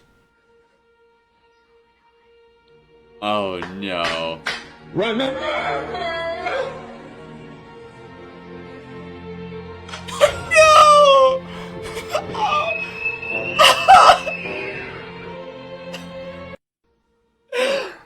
Oh my goodness. Oh my goodness. Remember.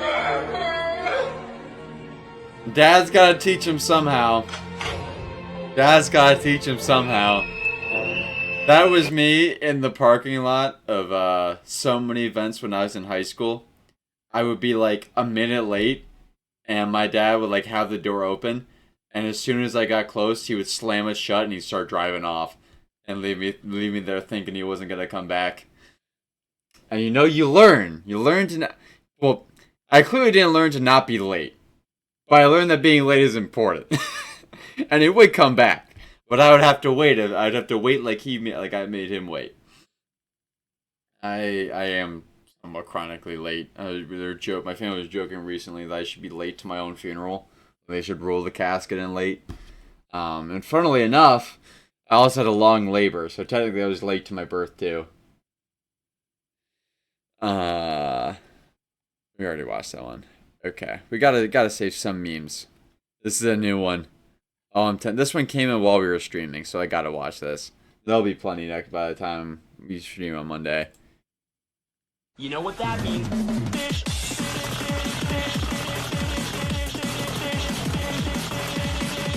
You know it. You know it.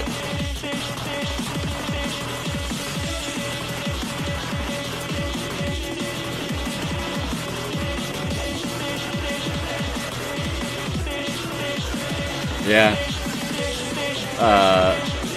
When will it stop?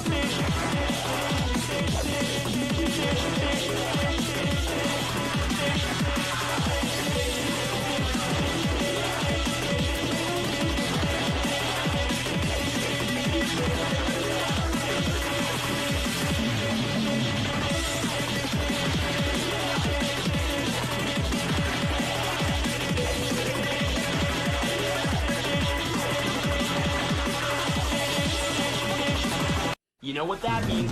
Fish. You think anyone there was thinking back to what happened? I'm logged out apparently. Okay, I have to log back in later. Good thing that was the last one. What was I thinking? Anyone was thinking back to when he turned water into wine and was like, could we not have gotten some wine, Jesus? Why is it all fish? Why is it all fish? And bread. It was also bread. Symbolism, people. Symbolism. The wine also would have made sense symbolically. So, maybe didn't want to get anyone drunk on the way home, Not that ideally, hopefully, no one was sacrilegious enough to turn the water he turned into wine and turned around and made it, got drunk on that. But I guess we don't have those kind of details. But alrighty, so this is where we will actually call it for the night, my people. Thank you all so much for coming out. Excuse me. Another thing you guys could do for me, I would really appreciate. Since I'm like really in the zone with the reactions on this stuff, if you see a reaction that's really good, honestly, just any of them, if you could clip it, and I will feature your clips. I'll post them on Instagram, so on and so forth, and give credit to the people who did it. So, yeah, if you guys could help with that, because part of the reason we do it is because it makes such clippable moments. That's really going to help the channel grow in terms of source content and stuff. Alrighty, well, thank you again so much to everyone who came out tonight. Hope you enjoyed the stream. Old Man Nut, I love you. Thanks for the follow. Thanks for the sub. God bless everyone. Godspeed and good night.